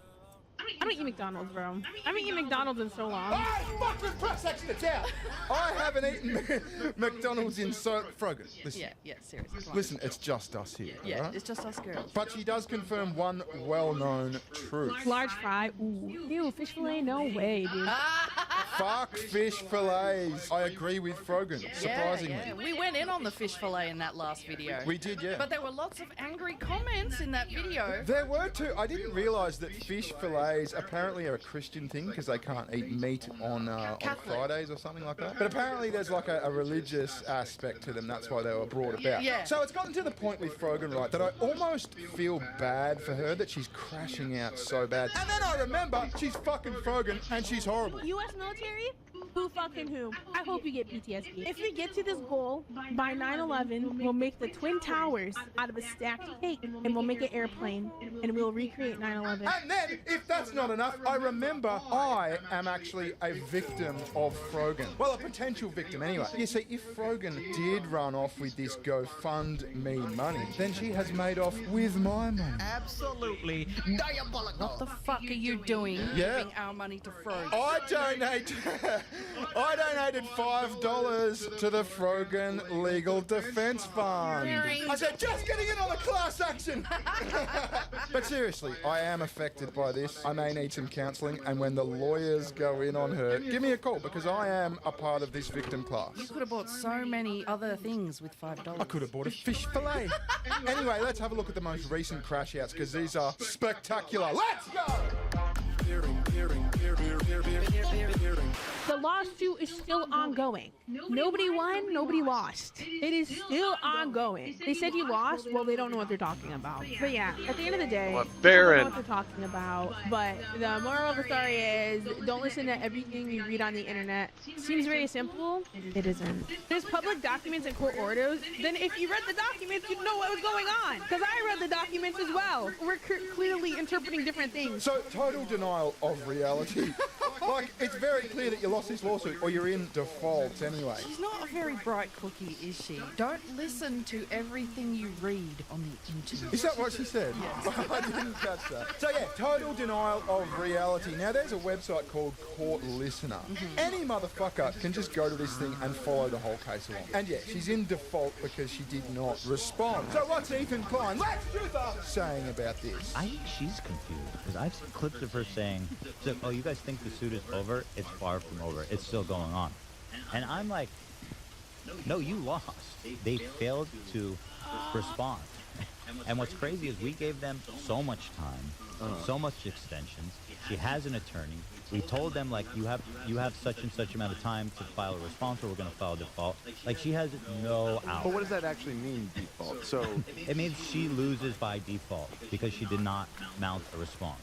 She's lost. Basically, all that's left is for the judge to determine the damages. So it's like being found guilty at trial, and then they're sentencing. So they're sentencing. That's all that's left. It's very, very, very bad to default. That is a very bad and dumb thing to do. I don't know if her lawyer's lying to her, or if she does. I don't know what's going through her head, because she seems to think she hasn't lost. But I promise you, Frogan, you have lost. So the word on the street, right, what I'm hearing is that this judge is like a very harsh motherfucker. He's likely to award Ethan like maximum damages. So I think that's like 150 grand per count of copyright infringement, and potentially actually Ethan's lawyer's fee. That's got to be like a bitch slap in the face to the judge's profession Oh! when you default because you won't even bother to fucking Got shot in the back. Well, Lars, or LUS, I'm not sure how you say his name. He's like a YouTube lawyer kind of thing. I was listening to him this morning. He was saying it's like... I don't even know what I was doing yet. Right? Yeah. And you've got a big project due kind of thing. Oh, I just Defaulting is handed kind of out like some weed. not handing it in. Losing is like getting an F. Yeah, yeah, that's right. You didn't even try to Yeah, the begin teacher's with. better gonna bring be a much gun more with me. pissed off at you if you don't even Well- fucking hand it in. Yeah. Now, this lawyer of Frogan's, I also heard that he took on this case. He's got a broken website and shit. His phone number doesn't work. Like, he's Lionel Hutz, basically. But he took this case on for a flat fee of $950. Of course he did. Like, He start wanted to finish. Yeah, yeah. Start to finish. I'll do fucking everything. I'll see you out. I'll see it through to the end. $950. Yeah, that's a scam. It sounds like a scam, doesn't it? Just give me $950, I promise. I mean, allegedly, in our opinion, I don't want the $950 lawyer coming after us. Yeah. Ooh, scary. Yeah, and so like for him to have his name attached to this default is like in lawyer land is like a pie in the face. It's massive. It's a fucking massive L. He's not even a real lawyer. Well, allegedly in our opinion, we got Allegedly, to keep saying that, but it sounds very scammy. You know what I mean? Yeah, I mean Denims and what's her name, Casey Tron. They were probably paying that per hour. You know what I mean? Yeah. $950 an hour is like is a good lawyer. It's probably not even a good lawyer in LA. It's probably like a mid-tier lawyer. You know what I mean? $950 for the whole thing. Up front. Yes, you got the very cheap all-you-can-eat buffet of lawyers. You know what it reminds me of? All those actors in Hollywood, right? The people who move to Hollywood, LA, because they're going to be actors, and then they find an agent, and then the agent's like, oh, it costs a few grand for the photo, the headshots. It's all totally free. I'll represent you, but it's like $7,000 for your headshots. Before you even book anything. Yeah. So Frogan is in complete denial, hands over her ears, going la la la la la la la. Someone on her live stream asked her the other day, which may or may not have been me, why is Ethan bullying you so much? Oh, it's the misogyny. Yeah. This was her response. There is genuinely no other person in the world I could give less of a fuck about than Ethan, to be quite honest. I don't care what he's doing. I don't give a fuck. But I'm going to spend the next 20 minutes talking about For him. years at this point. And you just let him talk into the void. Like I've been doing for years as well. Imagine getting sued, right? Sued hard. Like, sued the fuck out of. And saying, yeah, they're just screaming into the void. It's the opposite of screaming into the void. They've screamed through the courts at you and reamed you. This is cope face we're seeing right here. This is major cope face. This is, I'm not paying attention to anything he does. It's the copest of faces. Yeah, it's bullshit. Anyway, do you know Noah Sampson? Whoa. It's got child molester written all over Oh, it. don't say that. You can't I say didn't say that. the actual word. I'm not, look, disclosure, I'm not saying he is one. I'm just saying if there was a look. You're saying he looks like one. If there was a cosplay outfit. Okay, so Noah, I don't know much about Noah Sampson, but he's like a uber lefty guy. Anyway, Noah Sampson is also getting sued, and you'd never in a million years guess who's suing him. Is it someone on the left? I am getting sued by Ethan Klein. Come on. I was gonna say that, but I thought, no, sure. The meme is real. He's actually Lex Luthor. And this fully disproves the misogyny. Well, it kind of does, yeah. Yeah, he's going after a dude. Is it a dude? But isn't it kind of funny and a little bit evil that if you cross Ethan Klein, he just sues you? Yeah, he's got full Juther. It's full Juther mode, right?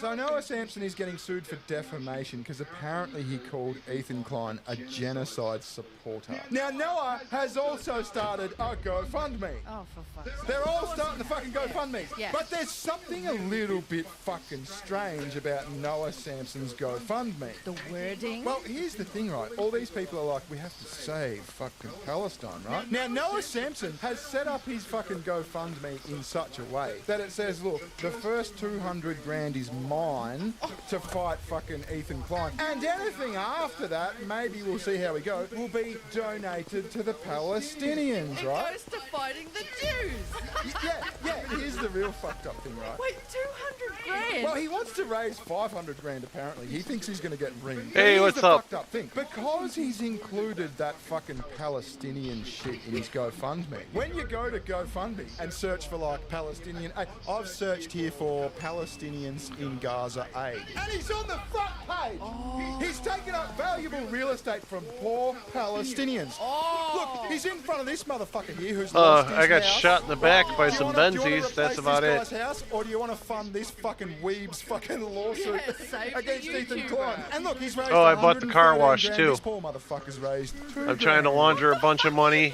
I know. I think I'm gonna go straight for the dock warehouse. I'm not sure yet. He's done like a marathon live stream to like raise funds, and he has a bunch of guests on to promote this fucking fundraiser. Riveting. Guess who he has on? Frogan? Yeah. I mean, she's just made off with her own GoFundMe, and he's like, "Come on and promote mine."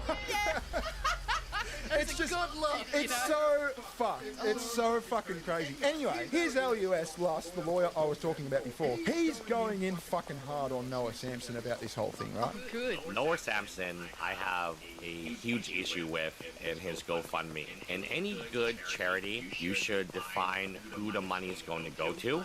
Here, there's the idea that it goes to Noah, but XYZ happens, then it goes to Palestinian aid. It's really unclear and kind of confusing because there are discrepancies between what Noah has said and the GoFundMe itself. Yeah, and you're taking up all the SEO on GoFundMe. Yeah. The poor motherfucker in his house, he's just trying to rebuild his house, but you need to squabble with H3H3. That's so true, isn't it? Before I go fund anyone, I want to see. Did you say go fund? Go fund. Are you having my same problem? No, you can't fund. get that D in there. Fund. Yeah, go on. Before I go fund anyone, I want to see where it's going, who it's going to. I want fucking details. It's a bit airy-fairy, isn't it? This is all to, like, fight Ethan Klein. And, by the way, if there's any left... Like, as that lawyer goes into... By the way, I've linked him in the description. You can go watch his videos. They're very interesting. He says this lawsuit could take fucking 5 years. Yeah. You know what I mean? So are the Palestinians just got to wait 5 years for their fucking money? Who holds it? Is there this fucking personal expense clause in yours as well, like Frogan's? I mean, the fact that he gets Frogan on is just bonkers. Yeah, there's red flags everywhere. Am I supposed to just believe, out of the goodness of your man clam, that you're gonna hold the money and then take it to the Palestinians after you win? Yeah, we'll rebuild that poor house in 5 years. Until then, here's a tent. Now, to be fair to Noah Sampson, I understand that in the past he has done some significant fundraising for Palestine. Palestine's obviously his thing, it's his cause, that's fair enough. I think it'd be unfair to shit on him without, like, acknowledging that. So anyway, Frogan goes on his fucking fundraiser stream, and they start off with some small talk. He asks her, how did your streaming career blow up? I can't even... Oh, that's bad. I can't even say it seriously. What's the secret ingredient to your success, basically? I feel like with streaming, it's a lot of like, it's not about like what you know, it's about who you know. There's no denying that. And you know, before I became... No, it's not, because I don't know anybody and I'm doing I okay. averaged about like 80 viewers. I went viral on Reddit, and then I gained like a following from there initially. And then he rated me the day I got partnered, and then like my streaming career blew up. Like I started averaging like 700, 800 viewers. Now I beg to differ! This is Frogan's Twitch stats. For the last 90 days, she's had an average of 86 viewers. Wow. Yeah, so here she is talking about how she's blown up. She's like super successful now. Did you just do the... You're going to stop doing that. I will not, sir. But yeah, it looks very grim. So apparently she streams an average of 3 hours a day. She gains 0.38 of a follower per hour of streaming. Wow. It's so grim. And this is all from the chick who won Twitch's Rising Star Streamer or some shit for like 2 years in a row. Yes, the Grimace Award. I mean, let's face it, Twitch says, she's got a hijab. It's going to look really good for us. Give it to her. That's moral currency, right? Yeah. So Frogan can't be making much money, right? She rents an apartment in LA. She's getting Venmo'd for the fucking... She's crying on stream for the rent. We know she's not from money. She doesn't have some fucking trust fund, right? We know that. Yeah. She works as a mod, as like a stream mod for her son, so she's like a chat janitor. I swear, I thought you were going to say model then for a second. No, I wasn't. But I mean, how much can that pay? How much would you pay someone to like ban people from your chat? Like a few $100 a week, maybe? Apparently you can, yeah. Like it's so important. I don't know. Buddy's laying in his styrofoam dish. So what I'm saying is, And she's on the bones of her ass. I definitely Shojo's taking up a spot here to my right, laying on my armrest. She usually doesn't lay by me, but she's laying by me now. And I was watching this. She's being a little sweetheart. So awkward and comical. I mean, she's in this huge controversy about the disappearing fundraiser money of her own, and here she is questioning him about his lawsuit that he's currently raising money for. Was it like June 28 being sued? Wow. Because that was me last year. Yeah. And what's it like being 29? When's your birthday? My first lawsuit, November 4th. Inshallah over by your 29th birthday, but I don't think it will be. But Never know. yeah, inshallah. 29 and sued. I'm not manifesting that for you. That's my life too. Well, my life, not you. Yeah. But yeah, 28. Never thought in my life I'd be sued. Yeah, maybe it's like divorce court or something. Yeah. Maybe divorce court or I think she got. I think she feels bad because I yelled at her for climbing in the hole in the wall. Because I came across this clip. I don't know who this is, but it Had me was freaking tweeted out at for me like from 2.5 hours. the AIDS giraffe. I think she might feel bad about that. I don't know if it's because I've never been in like a relationship or whatever, but I feel like if What? I wasn't planning on this. I was just gonna try to count how many. She said she's 30, and she's giving these people advice and talking about politics and what should be done throughout the world. All of this, right? Global political discussions. It's literally the biggest stereotype, guys. She's a femcel. This is. I was going to say this. I was thinking about it, but for real. She is just the female Nick Fuentes. This is just Nick Fuentes, except left wing. That's what this is. A femcel. That's hilarious. Whoever that guy is, can someone tell me who that is? Because that's really funny. Yeah, she's a femcel. Life's not going good for Frogan.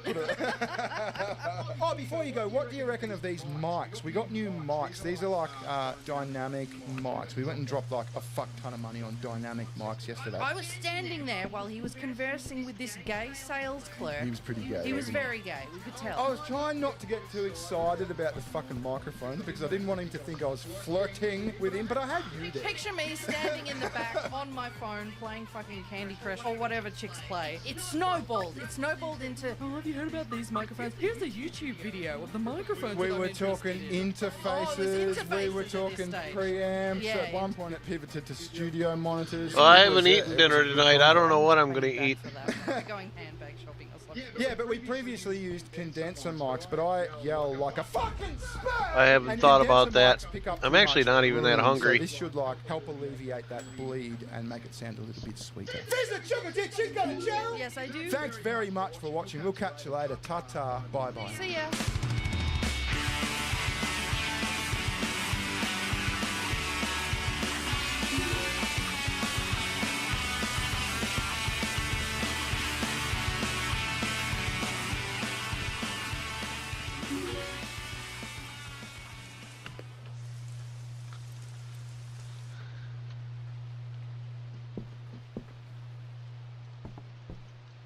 So I woke up this morning to a sound of commotion outside of my window, and I looked out the window and I realized that there were people setting up what was, I think, a fake encampment, like a homeless encampment outside of my house.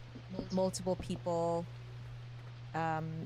gathered there filming it to make a shooting At the beginning of my stream, outside of my house. At the beginning of my I think to stream, make I a listened political to video that a would couple talk of Nux about in our videos. How I don't want this at all, but how I'm that this is somebody who wants encampments on our streets, that she lets encampments be there, even though really my entire work on city council has been how do I actually address homelessness effectively, and how do we make this how do we end street homelessness in LA?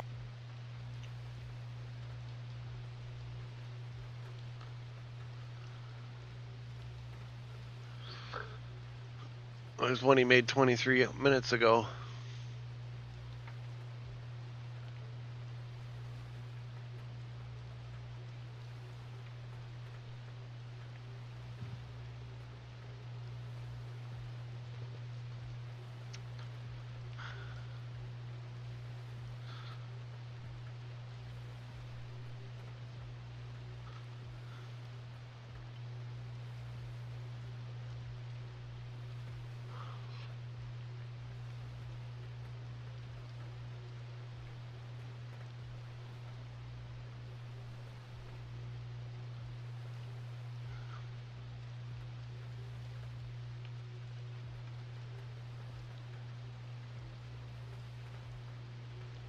I'm going to kind of recreate the scene my own way. If this was me sitting down in that position, how would I have handled it? Brilliant. I can't say enough about this movie. All of them are great. But for some reason, this one stands out. So tomorrow morning, you better be there with my... I don't care what you got to do. Go rob your bank. Go do something. Get a grade on. Do whatever you got to do. But I want my money tomorrow morning.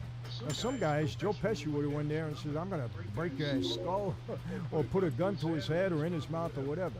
I might have been like that, but if it were me and talking, I would probably do it more like this. Hey everyone, welcome to another Sit Down with Michael Francis. Hope everybody is doing well. All is very good and very blessed on this end, my friends. And as always, I give all the praise, honor, glory, and thanksgiving to our God for that. I want to just make a quick announcement. Next year, the end of March, Franzese Family Cruise, Norwegian Cruise Line, beautiful new ship, Caribbean cruise, 3 different islands. You're going to spend time with me and my family on that ship. We have a lot of plans, dinners, Q&As, sessions on different things that we have planned. It's going to be wonderful. If you want to spend time with me and my family on a terrific cruise, we're going to put a link in here. You can get more information. I'd love to meet many of you that I've been speaking to over the years, and we're going to have a great time together. Really looking forward to this. Today I'm going to do something that I think you're going to enjoy, because you're always asking me about, Michael, Mob Movie Monday. It went away. What happened? Well, we don't have any more mob movies to review. There's 1 or 2 coming up now that we're going to do, but until then, what are we going to do? If you want me to do reviews of other movies, crime-related movies, let me know. I'll do it. Whatever you people like, that's what I'll try to do. No problem. But today, I'm going to do something a little different.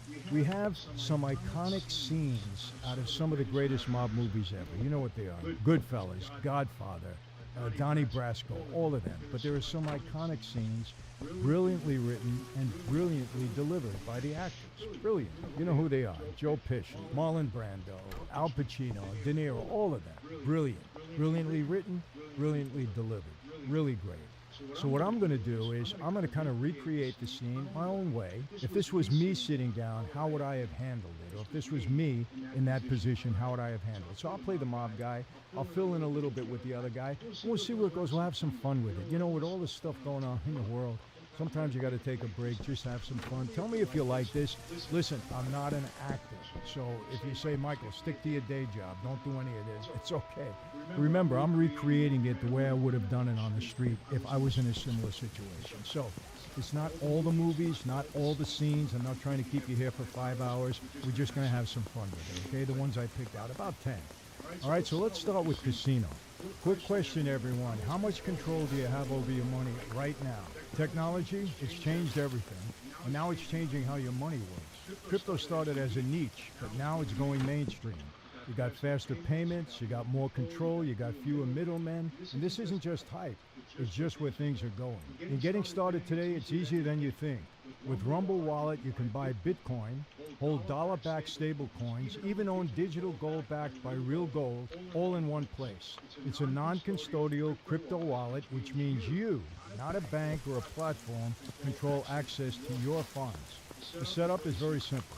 It connects with MoonPay, so you can use your debit card, your credit card, or your bank account, and you can be set up and running in minutes. And for a limited time, you can start your wallet with just $10 in US stablecoin by downloading the Rumble wallet and entering my exclusive promo code INNERCIRCLE10 when you sign up right now. You can even use your Rumble wallet to support your favorite Rumble creators like me. You can do that directly. So do this now. Scan the QR code, click the link in the description, or go to wallet.rumble.com/innercircle and download the Rumble wallet. From there, you can set up your wallet, enter promo code InnerCircle10 to get your $10 in U.S. stablecoin. And remember, this is a limited time offer, so you got to act now. Take control of your money. Get started with Rumble Wallet today.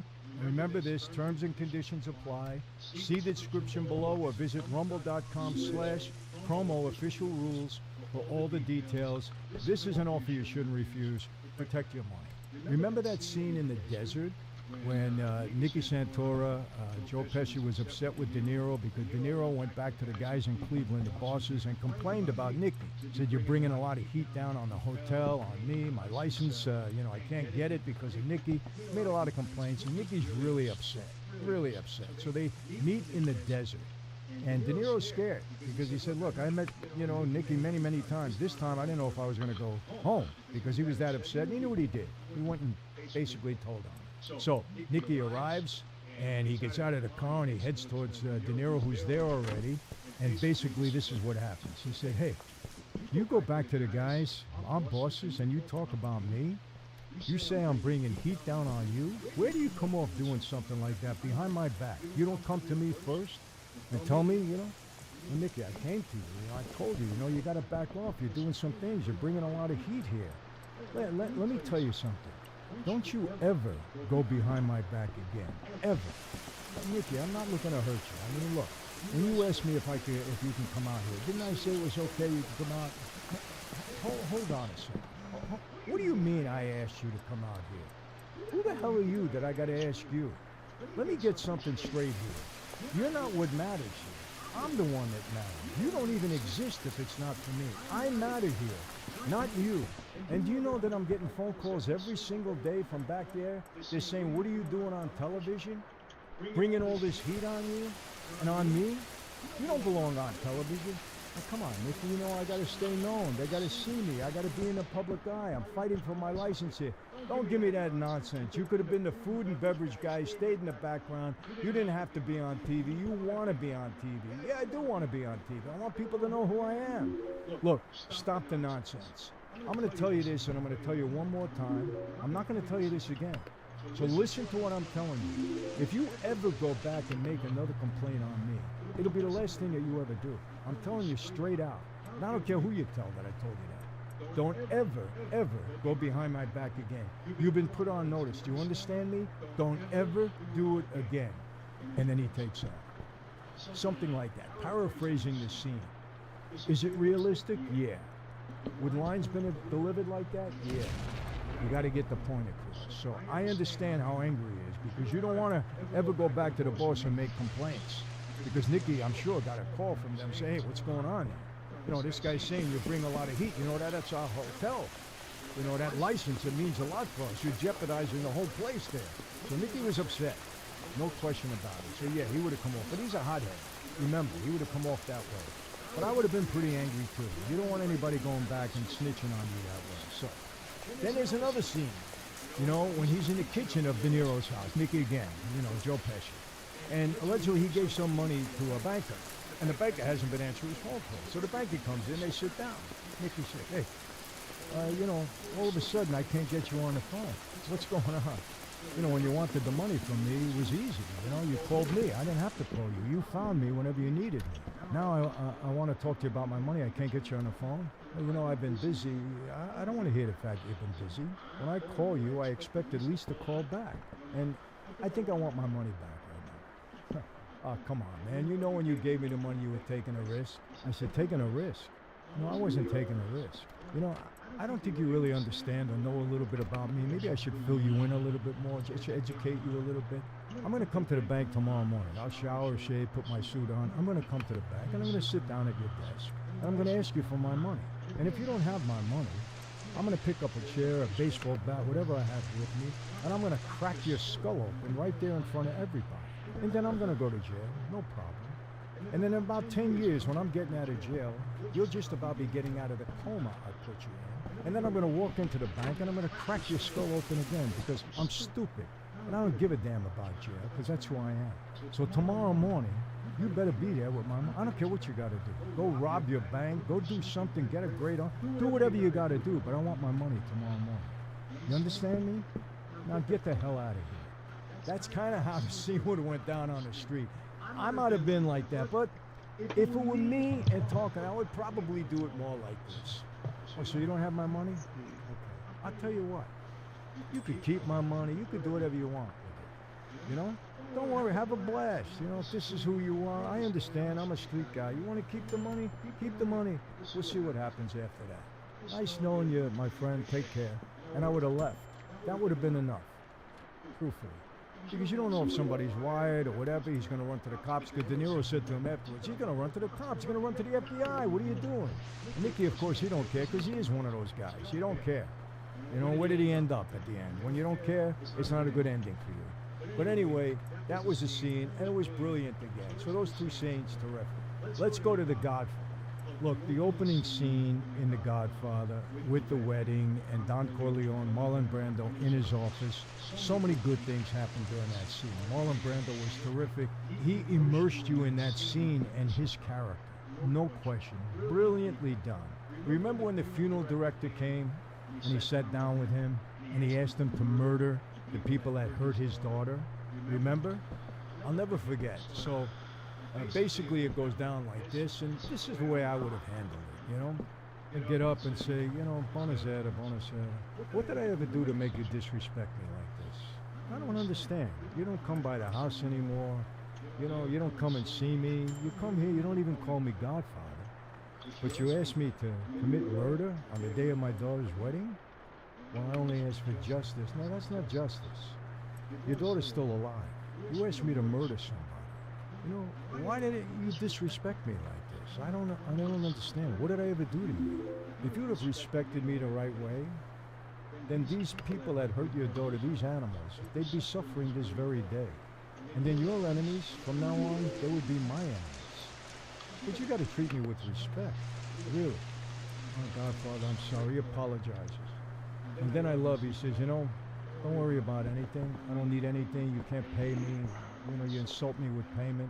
But one day I may call on you for a service, and I expect you to be there. That's it. It was beautifully done, that scene. Beautifully done. And you know I'm paraphrasing it. And by the way, you can see all of these scenes for free on YouTube, so go and watch them. But it was a beautiful scene. Very, very well done. The other scene with Marlon Brando that I really loved was when, do you remember, after they had the war, and they're all in this big conference room around.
That's how we actually get you more money. To lie to you and tell you, we're going to tax these rich people. We already tax so much in LA, in California. I can't even comprehend taxing more. What's happening is we tax these people, and then other rich people, this champagne socialists, scammers, steal that money because they're all connected to the people taxing it. And then the people that should see the money, the communities, after the Boys and Girls Clubs, the parks, the actual infrastructure doesn't see that money because different rich people stole the money that was being taxed from the rich people.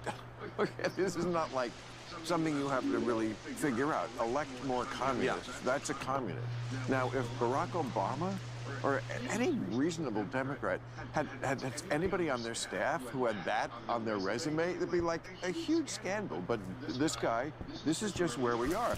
Like communism, I said it, I'm not a, it's a political philosophy, it's an economic philosophy. You're allowed to believe it, you're allowed to vote for it. Let's just not pretend that that's not what this is. Bill Maher has zero patience for what Zoran Mamdani is pulling in New York, and he made that crystal clear when he unloaded on him with both barrels. Maher believes radicals like Mamdani have absolutely no business anywhere near the Democratic Party, arguing his ideology is dangerously out of step. The takedown was brutal, surgical, and scorching, so slam that subscribe button because things are about to get hot. The issue now that Andrew Cuomo is bringing up in New York is that he is a Ugandan citizen. Uganda is a country where they homosexuals. So somebody who is a dual citizen can't be mayor of New York, or? I would renounce, if I was the dual citizen with a country whose policy, government policy, was we homosexuals, yeah, I would renounce that citizenship. I don't, and to not, and he also, I think that is buying into a fear framework that it's not good. It's not good for the country. It's not good for the country. You shouldn't be afraid of that. And I think the way that Maher goes straight for the jugular, exposing a glaring contradiction at the heart of Mamdani's carefully crafted public image. Here's a man who presents himself as a champion of LGBTQ rights and runs under the Democratic banner. Yet critics have questioned his reported citizenship ties to a country where homosexuality is criminalized.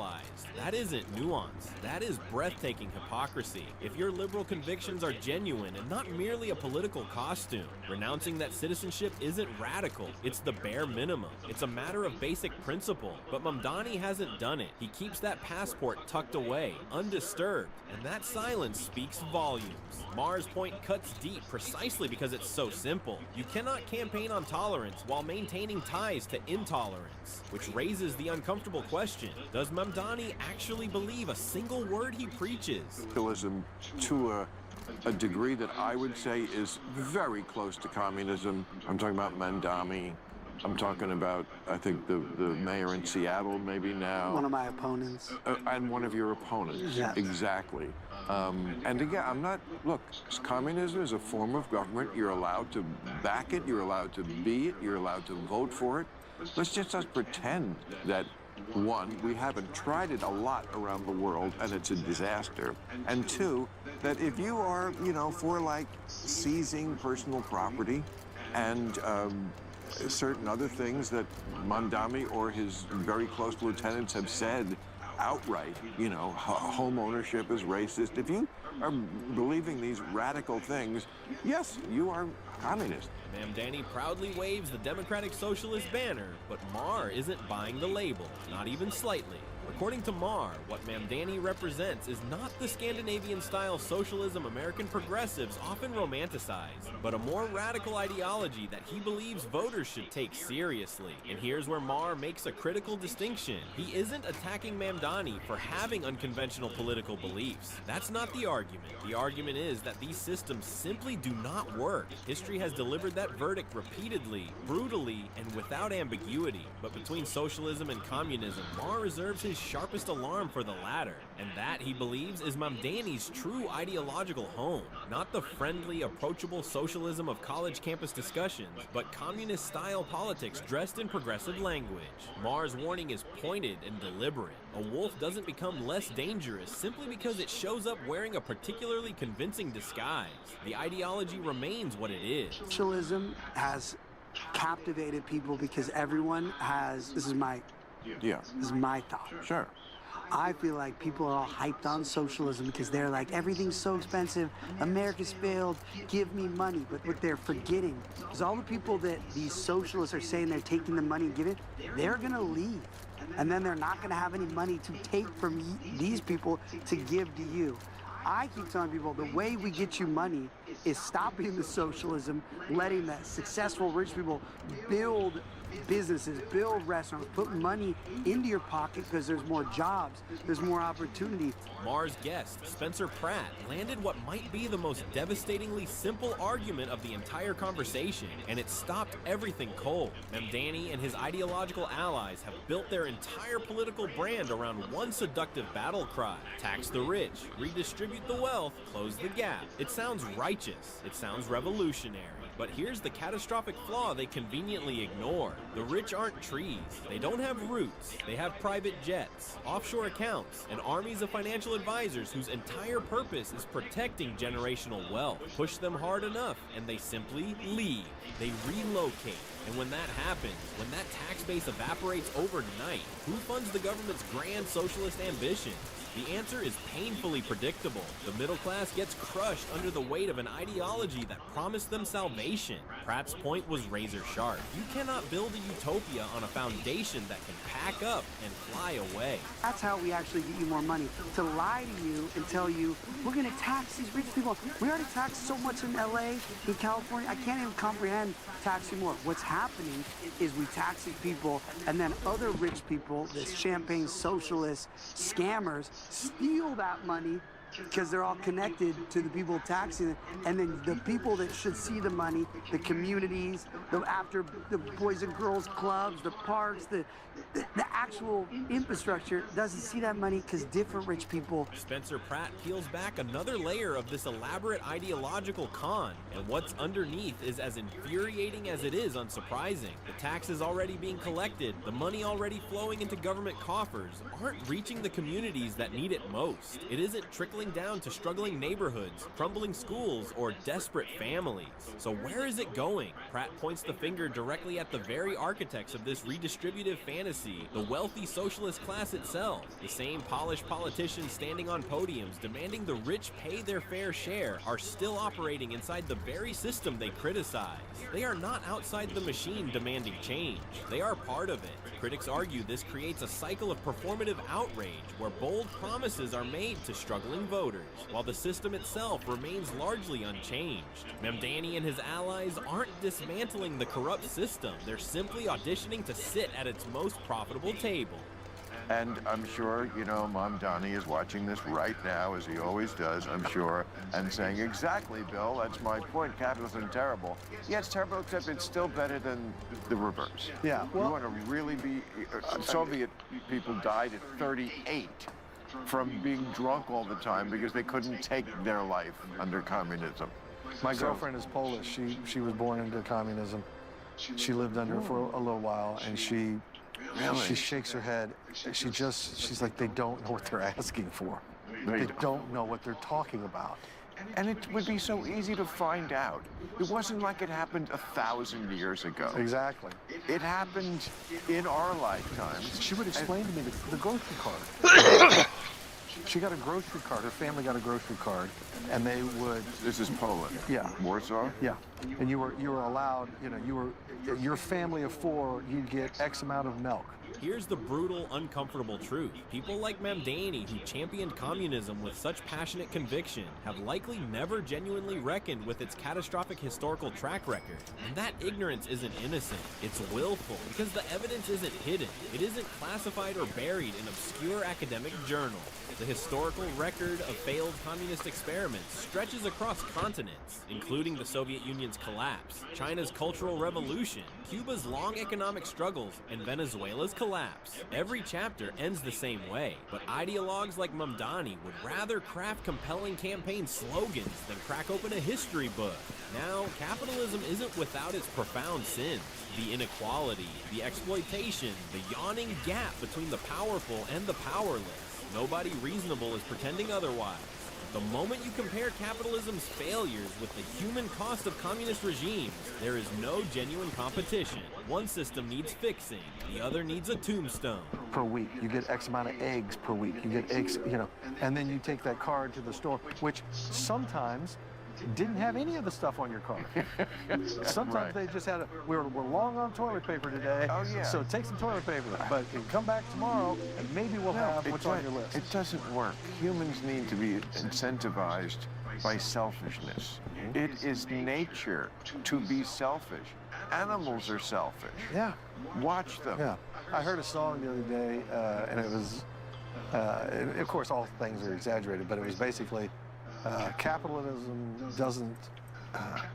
isn't bad because you life. Here's something that no amount of ideological wishful thinking can legislate away. Human beings are fundamentally, irreversibly self-interested. And before anyone recoils at that statement, understand this. Selfishness isn't civilization's villain. It's actually its engine. The drive to protect yourself, provide for your family, outwork your competition, and build something that belongs to you. That primal instinct is precisely what has pushed humanity forward through every era of progress. Communism's fatal miscalculation is believing that the right political system can simply reprogram this deeply embedded human wiring. It cannot. It never has. Because when you strip away personal incentive, when effort and laziness receive identical rewards, something dies inside the human spirit. Why grind? Why innovate? Why sacrifice?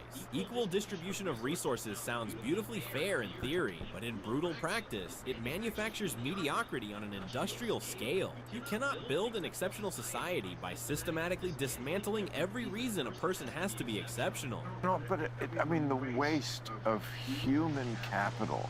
The Polish people, for example, they're very smart, capable people, and as soon as they threw off the shackles of communism, Poland has done very well since. They're ascending right now. Oh yes, absolutely. I mean, Warsaw, I'm sure, is a very vibrant, prosperous city. For a major city, it is unbelievably safe. Have you gone there? Yes.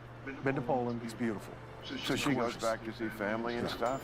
Here's precisely why socialism and communism trigger such deep, visceral resistance across the American psyche. They suffocate the very instincts that built modern civilization. America's entire cultural DNA is wired around one intoxicating proposition: work harder, dream bigger, and reap rewards proportional to your effort. It's the foundational promise that has historically separated this nation from the rest. Communism arrives and systematically dismantles that proposition entirely. Why pour your soul into developing a gift when the system treats your masterpiece and your neighbor's mediocrity as perfectly equal? Why burn midnight oil perfecting a craft, launching a business, or pioneering a breakthrough when the reward is identical regardless? Creativity doesn't thrive under mandate, it flourishes under motivation. Innovation doesn't emerge from bureaucratic decree, it explodes from personal hunger and burning ambition. Strip away the reward, and you don't just kill the drive, you bury the dream itself permanently and completely. Let's give him a chance. Come on, Bill. I'm a born and raised a New Yorker. Let's see what he can do, you know? What? Oh, okay. We can. Let's see what he can do. But we already know what he is because it's in his own statements and the people he hires. Yep. I talked about him. You say you watch it. You must have seen this. The first show was talking about this woman who is his. But like the head of about his big issue is the rent. You know, he's the rent is too damn high guy, and that's a good issue. And affordability is a great issue. And but you know, I said, how do I know he's a communist? Well, I'm reading between the lines when he hired someone who says word for word, let's elect more communists. Some Democrats are rushing to Mamdani's defense, insisting the communist label is unfair, overblown, and rooted in deliberate mischaracterization. Just misunderstood, they say. Words taken out of context, they argue. But Maher isn't having it, and he arrives armed with receipts. Because if you genuinely want to understand a leader's true ideological convictions, don't just scrutinize the leader. Examine who they deliberately choose to surround themselves with. And Mamdani's appointments speak with remarkable clarity. Take Say Weaver, one of his chosen allies, who previously suggested that home ownership can function as part of a racially unequal system, even though many Americans see it as a cornerstone of the American dream and generational wealth building. That isn't misunderstood progressive language. That is radical ideology wearing a policy hat. Maher's argument lands with surgical precision. A man is defined not merely by his words, but by the company he deliberately enthusiastically keeps. This is not like something you have to really figure out. Elect more communists. That's a communist. Now, if Barack Obama or any reasonable Democrat had anybody on their staff who had that on their resume, it'd be like a huge scandal. But this guy, this is just where we are. Like communism, I said it, I'm not It's a political philosophy. It's an economic philosophy. You're allowed to believe it. You're allowed to vote for it. Let's just not pretend that that's not what this is. What this entire conversation ultimately reveals is something profoundly important. Ideas have consequences, and the wrong ideas in the wrong hands carry devastating ones. Maher, whatever your opinion of him, performed a genuine public service by dissecting Mamdani's ideology with unflinching honesty. The questions surrounding his reported citizenship ties, the romantic illusions about communism, the hollow tax the rich battle cry, and the appointments that critics say reveal his ideological direction, none of it survives serious scrutiny. And that's precisely the point. Americans deserve leaders whose convictions are authentic, whose policies are grounded in historical reality, and whose vision doesn't require dismantling human nature itself to function. Capitalism needs reform, absolutely, urgently, without question, but the answer to an imperfect system was never a historically catastrophic one. Mamdani isn't a misunderstood progressive, he's a walking contradiction wrapped in revolutionary language. And Bill Maher, to his considerable credit, refused to let that contradiction go unexamined. And on this note, we draw the curtains on today's video. If you enjoyed it, then hit the like button and subscribe to this channel for more videos like this. Thanks for watching, and I'll see you in the next one.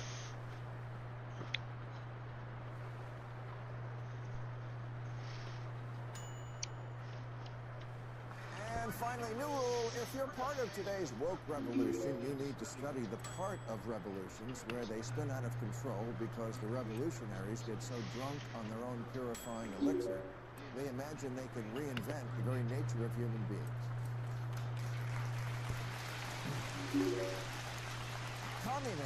Communists thought selfishness could be cast out of human nature. Russian revolutionaries spoke of the new Soviet man who wasn't motivated by self-interest, but instead wanted to be part of a collective.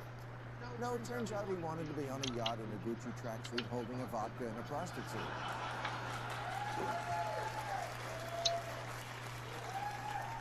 Not standing in line all day for a potato. The problem with communism, and with some very recent ideologies here at home, is that they think you can change reality by screaming at it.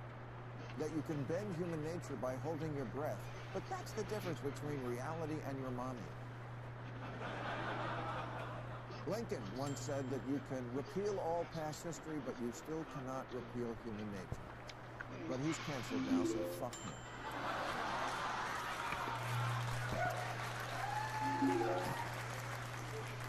Yesterday I asked ChatGPT between today's woke revolution and Chairman Mao's cultural revolution of the 1960s, and it wrote back, "How long do you have?" Because again, in China, we saw how a revolutionary thought he could do a page-one rewrite of humans. Mao ordered his citizens to throw off the four olds. Old thinking, old culture, old customs, and old habits. So, your whole life went in the garbage overnight, no biggie. And those who resisted were attacked by an army of purifiers called the Red Guard, who went around the country putting dunce caps on people. Yeah, who didn't take to being a new kind of mortal being. A lot of pointing and shaming went on. Oh, and about 1 million dead. And the only way to survive was to plead insanity for the crime of being insufficiently radical, then apologize and thank the state for the chance to see what a piece of shit you are. And of course, submit to re-education, or as we call it here in America, freshman orientation.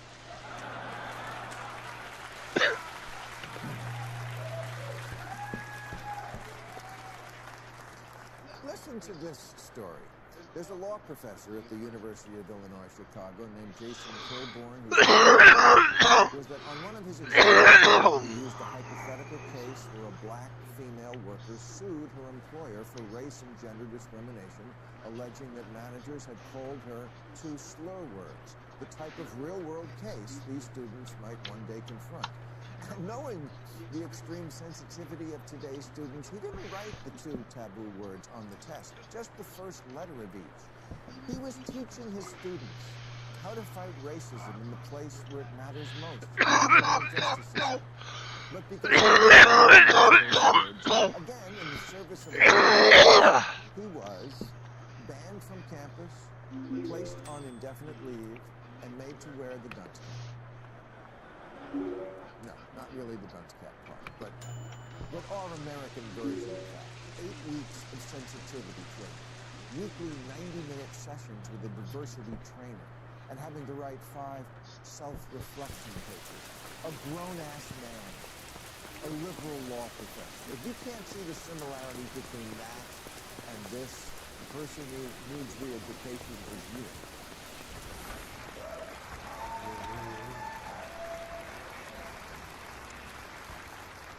Yes, we do have our own Red Guard here, but they do their rampaging on Twitter. Here's a cute example from a couple of years ago. The banjo player from Mumford & Sons tweeted that he liked a book that apparently had not been approved by the revolution. So, of course, he had to delete the tweet, then take time away from the band. Oh my God, you mean this could have affected Mumford & Sons? And then the cringing apology, I have come to better understand the pain caused by the book I endorsed. Pain? From a book? Unless he hit the drummer over the head with it.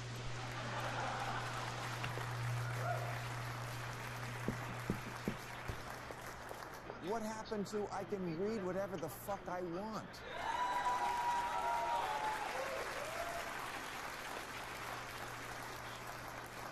Don't worry, I'm a musician. It won't happen again.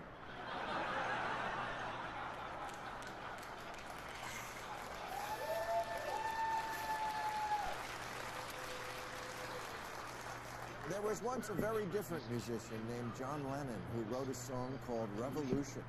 And people who didn't really listen to it thought it was a rah-rah call for revolution. No, it was the opposite.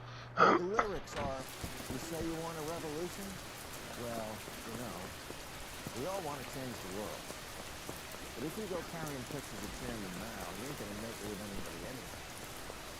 There's a guy who understood how good intentions can turn into the insane arrogance of thinking your revolution is so fucking awesome and your generation is so mind-bendingly improved that you have bequeathed the world with a new kind of human. You're welcome.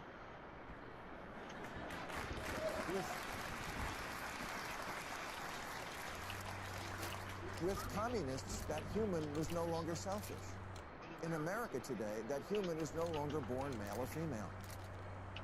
And obesity is not something that affects health. You can be healthy at any size. Really, we voted on it. A formerly serious magazine last year published with a straight face an article called "Separating Sports by Sex Doesn't Make Sense." Yes, it does. Because again, we haven't reinvented Homo sapiens since Crystal Pepsi came out.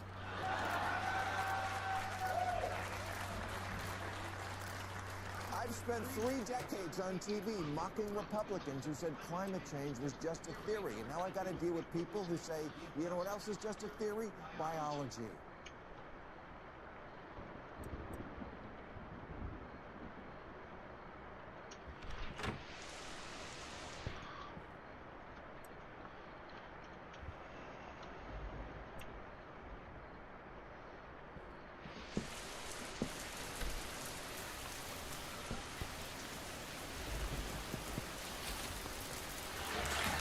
And finally, new rule, you can get creative with a novel, a TV show, or a movie, but history books, that's not supposed to be fan fiction.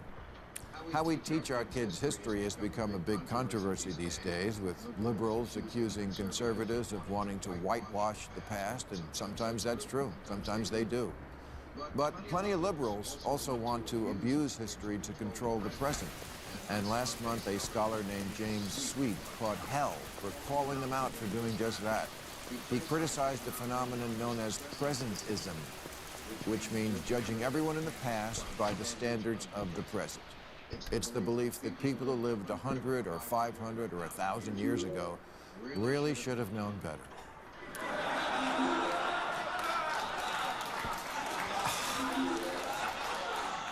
Which is so stupid. It's like getting mad at yourself for not knowing what you know now when you were 10. Stupid me, spending all that time raising sea monkeys and playing with slot cards and jerking off to a Playboy in the barn. Who doesn't have moments from your past that make you cringe? Who hasn't said, I can't believe I said that. I can't believe I wore that. I can't believe I thought that. I can't believe I did that. You ate dirt. You wanted to be a Ghostbuster. You shoplifted gum. You tried to be a white breakdancer.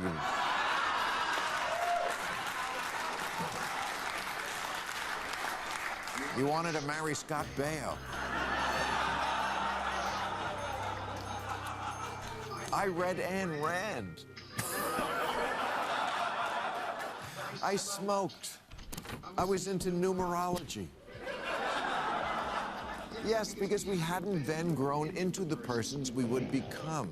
And humanity writ large is just the collective version of that. Did Columbus commit atrocities? Of course. But people back then were generally atrocious. Everybody who could afford one had a slave, including people of color. The way people talk about slavery these days, you'd think it was a uniquely American thing that we invented in 1619.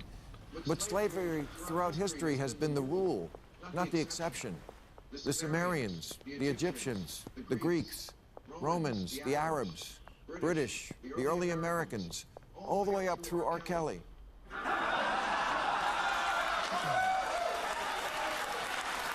I can't remember the last time I deposited in the bank. The Holy Bible is practically an owner's manual for slaveholders. All right, all right. The word slave comes from Slav, because so many Slavic people were enslaved, and they're as white as the Hallmark Channel. Who do you think gathered the slaves from the interior of Africa to sell to slave traders? Africans, who also kept their own slaves.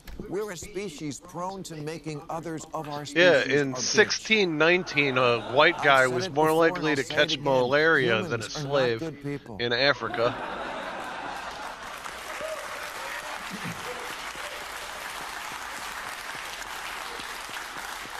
And the capacity for cruelty is a human thing, not a white thing. That's the truth, even though it doesn't jibe with the current narrative. But in today's world, when truth conflicts with narrative, it's the truth that has to apologize. Are you serious? Being woke is like a magic moral time machine where you judge everybody against what you imagine you would have done in 1066, and you always win. Presentism. Yeah, this professor is right. It's just a way to congratulate yourself about being better than George Washington because you have a gay friend and he didn't. Where's he at? But he was way the fuck down here somewhere. That you? Hey, Norton, Bruce Norton. But there if he goes. Alive today, he would hey, too. can I And interest you in if you were alive then, you wouldn't. free sample? Portland Public Schools has a plan now to teach kids that the idea of gender, being mainly binary, was brought here by white colonizers. The curriculum guide says when the United States was colonized by white settlers, their views around gender were forced upon the people having already fucking living seizures. here. Not even Star Trek Damn could right, try that's that good stuff. shit. Your fucking head burst into flames and you stroked out, man. It's the kind of Where they weed discover everybody a needs. planet and give them separate bathrooms. It's like they finally discovered a unified theory of wokeness, incorporating all their ideas about race, gay, gender, and colonizers, like the New World was a great big diverse dance club and the Pilgrims were the bridge and tunnel crowd who came in and ruined everything. There's a play called I, Joan, currently being presented in London, written by Charlie Josephine. Wow, who look at all these identifies people. as non-binary and uses they, them Where's she? pronouns. Allison and it Knight? portrays Joan of Arc as, surprise, Wait, where's that? non-binary with they, them pronouns. That's all fucking downtown. Which, if you think about it, makes even less sense because Joan, being French, spoke a language where every noun is masculine. Talk to Greg Figgle. Joan I think says in he's the a play, docks "I'm guy, not a though. girl. He's I don't fit that word." not downtown. As if she's a character on Euphoria. Hey, Greg. Can I interest you in a free sample? What do you like? Tropic Thunder? Little euphoric, some toxic? Now, it's true, You'll love this Joan shit. of Arc did wear pants, but that's what the soldiers wore, and she was soldiering. But in the retelling, Joan would rather die than stop wearing men's clothing. Okay, Joan of Arc Buy wasn't something? executed No? by the fashion Alright. police. Well, fuck you then. Her trial went on for over 2 months. We have the transcript, and not once did she complain about Go being talk to misgendered. Karen. She had bigger fish to fry, like herself. Hey, Karen. Can I interest you in a free Soon it was sample? 1431.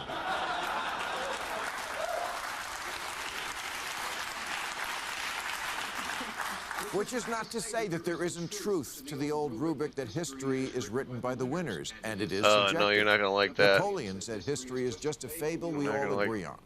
And he should know because he was a deaf woman named Diane.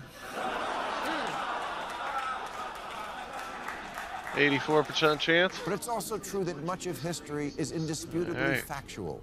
Cool. Because we have artifacts Who's and next? coins and birth Old records and Allison Knight. archaeology, and somebody in Mesopotamia kept a record of how much grain they ate. It's not all up in the air to change or delete or make up based on what makes you feel better today. A couple of years ago, they made a movie called The Aeronauts about the scientists who broke the record for the highest altitude in a balloon. In fact, they were both men. But the movie made one of them a woman because, as the director explained, representation is important. So true. Women never get enough credit for the things they didn't do.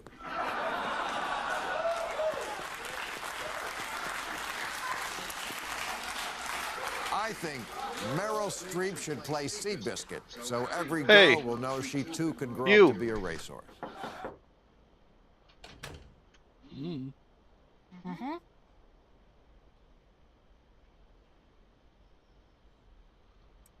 I'll give you this ice cream. There you go. Try that. What do you think? Yeah. There you go. Oh, you know what? And finally, new rule: if someone knows of a story Oh, just that you? more Where's the effectively kid? captures what's wrong Is the with kid working today's today? journalism Where's the kid than at? The sad saga of what happened last week at the Washington Post. What's up?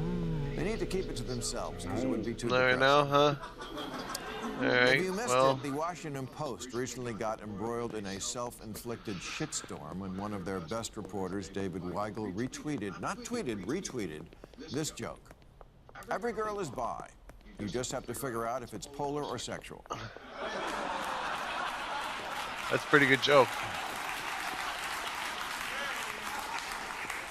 Proving it is a joke. Thank you.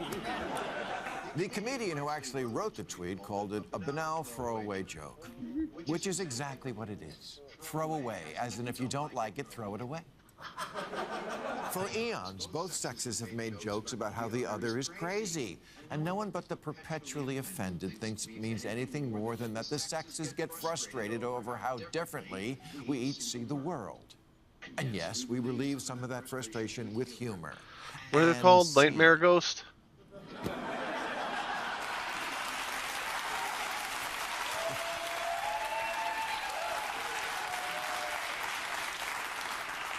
Nevertheless, Weigel pulled down his retweet and wrote, "I apologize and did not mean to cause any harm." And that was the end of that. I'm joking, of course. The unlicensed daycare center that is today's newsroom went apeshit. God damn. You see, the Post has another writer named Felicia Sonmez, and she's a lot. For example, she tweeted about Kobe Bryant's 2003 rape trial hours after his helicopter crash. And despite the fact that she says Dave Weigel is a good friend, she resurrected the tweet he had taken down with a screenshot and demanded to know what the Post Parking was going to garage, do about this unacceptable French evil that must not be restaurant, allowed to stand. Sarcastically diner, writing, "Fantastic to work at a Supreme news outlet Pizzeria. where That's tweets where like we're this starting. are allowed." Yes, could you imagine a world that allows jokes you don't like?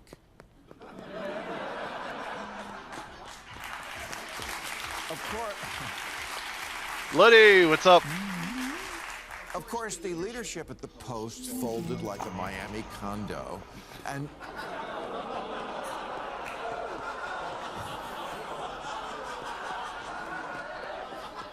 suspended Weigel without pay for a month and denounced the offending retweet as a gross violation of their values.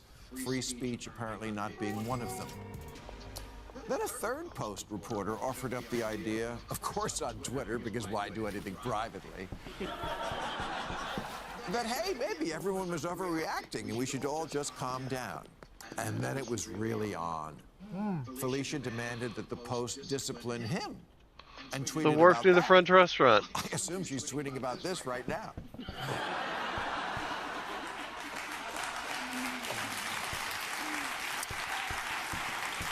Where the fuck is he? For days, she raged with the fire of 1,000 burning bras.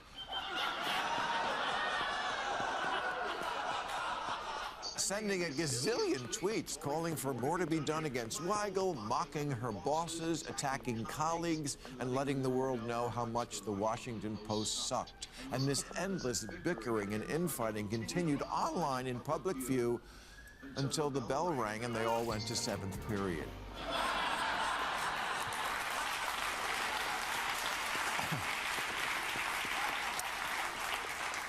Now, note that I haven't yet told you what age Felicia Sonmez and her quarreling co-workers are. Why? Because I didn't have to. Because you can't imagine someone my age acting like this in an office. The New York Times just ran an op-ed entitled, "Why Are We Still Governed by Baby Boomers?" This is why. Because too many millennials are overly sensitive, overly fragile, and have no sense of priorities. You know, I'm sure many boomers would love to retire, but they can't. They're like the grandmother who'd much rather be watching Judge Judy, but has to raise her grandkids because her own kids are too fucked up to manage it.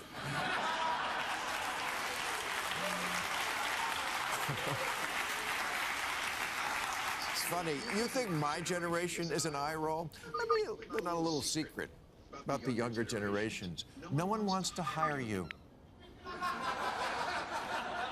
Your sense of entitlement is legendary and, with notable exceptions, your attention span and work ethic suck.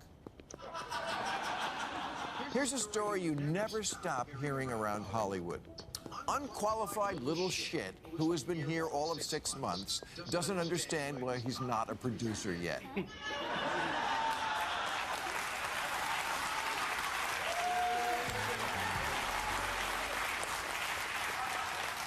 This Washington Post story had such resonance because it's behavior we all recognize. There is a war going on within the millennial generation. I know because I'm friends with the good ones. But the crybabies, unfortunately, are still winning. They complain they haven't taken over yet. Well, stop complaining, because in many ways you already have. The fact that the Post's initial response was to punish not Felicia, but one of their best reporters for a silly joke shows that the kindergarten is already in charge. Thanks, dude. Today, June 17th, is the 50th anniversary of a very seminal event in American history. On this day in 1972, the Watergate break-in happened. And over the next 2 years, the Washington Post gave the world a masterclass in investigative journalism. I have to wonder how the Post's newsroom of today would handle that story, or how they're currently handling any story. All this time blubber tweeting over a retweet begs the question, don't you have anything better to do?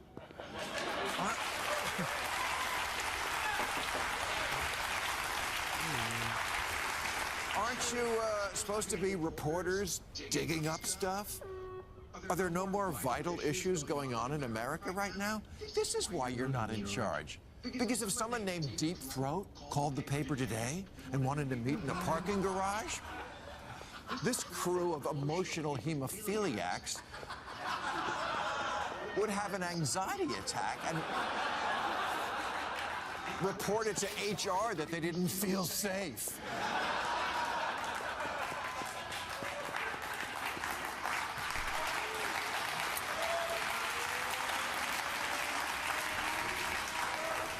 If there is a silver lining to this story, it's that eventually the Post did fire Felicia Sonmez, so maybe there is a line that's just too much nonsense. But that generation needs to move that line much closer to sanity and find it much sooner. Because democracy dies in dumbness.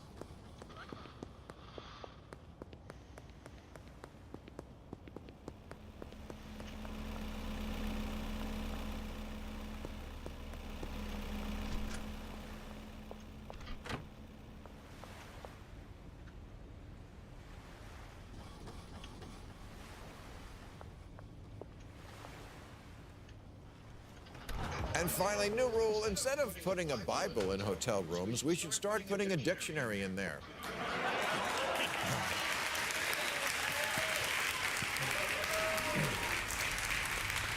Because apparently nobody knows what words mean anymore.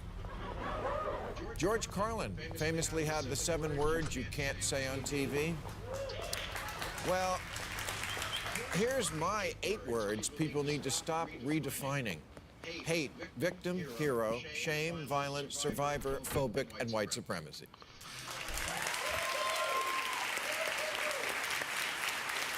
Comedian Hannah Gadsby characterized Dave Chappelle's controversial Netflix special as hate speech dog whistling.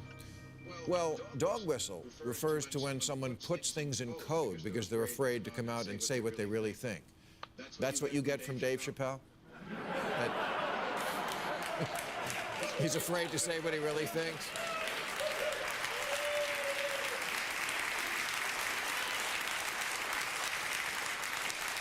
And it's not hate speech just because you disagree with it, nor is it phobic. Phobic comes from the Greek word for something one fears irrationally, like spiders or germs. But now is used as a suffix for anything you just don't like. I've been called commitment phobic. No, I don't fear commitment, I just don't want it.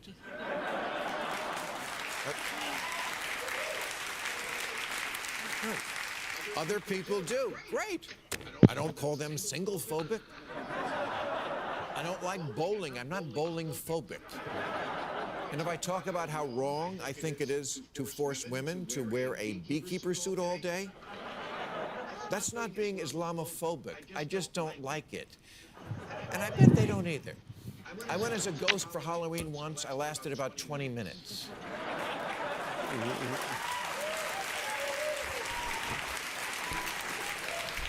Also in the category of we just don't like it, so we're pretending it's something else, is the word violence.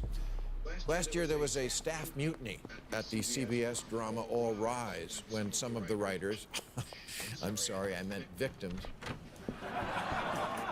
took issue with a scene where 2 women are in an elevator and a naked man gets on and they just continue talking calmly. And if you think that's offensive, you should see how the guy pushed the button.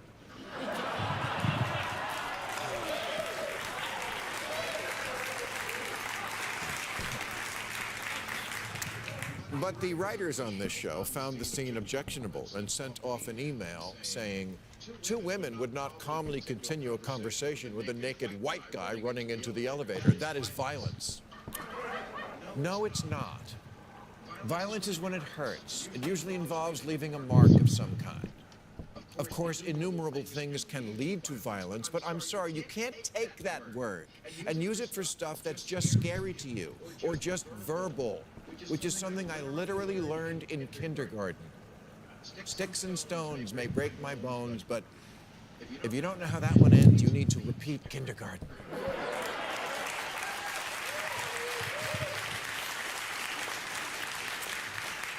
Social justice warriors who are fond of governing by hashtag like to say silence is violence. And we know that because it rhymes? The words victim and survivor have traveled a long way from their original usage. The baby from the Nirvana album says he's a victim. He's suing Nirvana for lifelong damages. I never thought I'd have to say this to a baby, but stop being such a fucking baby.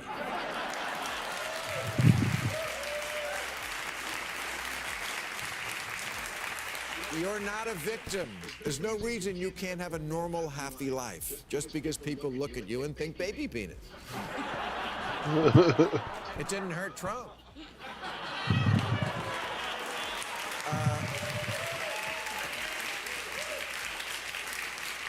In 2010, the New York Times used the term white supremacist on 75 occasions. Last year, over 700 times. Now, some of that, to be sure, is because Trump came along and emboldened the faction of this country that is truly white supremacist. It is, of course, still a real thing.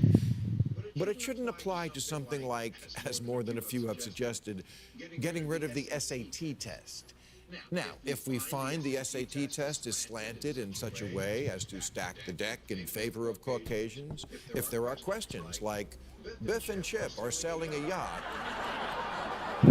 traveling at 12 knots to an Ed Sheeran concert on Catalina. If Catalina is 26 miles away, how many White Claws should they bring? Yes, then maybe, yeah. But of course, the SAT doesn't have questions like that, so it becomes a kind of ludicrous exaggeration that makes lovers of common sense roll their eyes and then vote for Trump. Now, are there snowflakes on the right? Of course. There's no whinier little bitch than Trump himself. But this kind of stuff does tend to stick to the left a lot more. Have you ever heard a parent call their child their hero? What party are they probably in? My kid is my hero.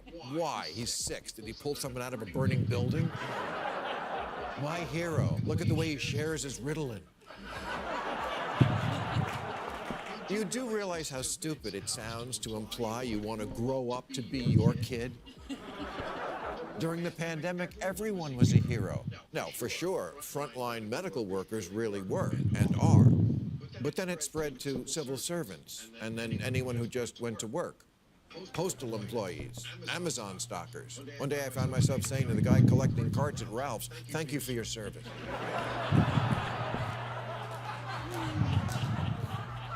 And then there's shaming. That definition has been rewritten to mean anything that suggests I'm not 100% perfect.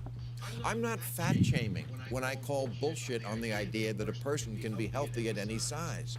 We're so through the looking glass on this that Weight Watchers changed their name to WW. The weight loss people can't mention weight loss.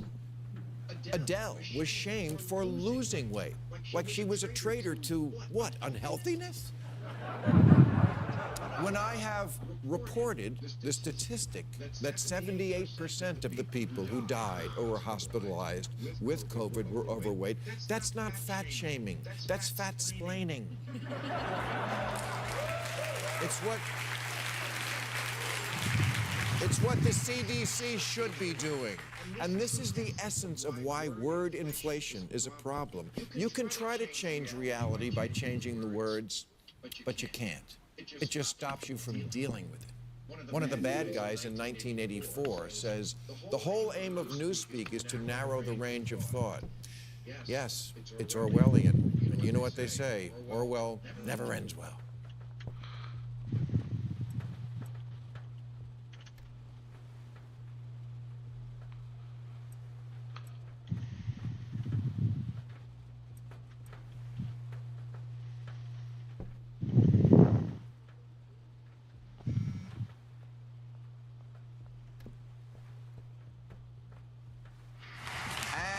Finally, new rule, before we tackle any of our daunting specific problems here in America. In honor of 250 years of America and also winning a war, by the way, for those of you that didn't hear, unbelievable levels of aura emanating from the White House. It feels good, actually, to be an American, I'm not going to lie. We're the most powerful country on the planet, and we're not actually afraid of that. You know, we're not going to beat ourselves over the back of the head, screaming and crying like little babies about how, no, actually, we're supposed to be weak and gay, just like the Europeans. Sorry, Europeans, it's not your fault, it's your leaders. No, I really hate that we're not barbarians like the African savages that are eating each other's brains with sharp rocks and stuff. I'm so sorry we're more advanced that our IQs are like double. I'm so sorry, please. Yeah, we're not doing the self-flagellation anymore. America is strong, and America is proud to be strong. All right, Lamau. So after winning his match in the White House lawn, the UFC fighter John Hogan declares something quite diabolical. Alex Pereira, I want a shama on your mama. And lastly, Michelle Obama is a man. Am I right, America? Oh my God.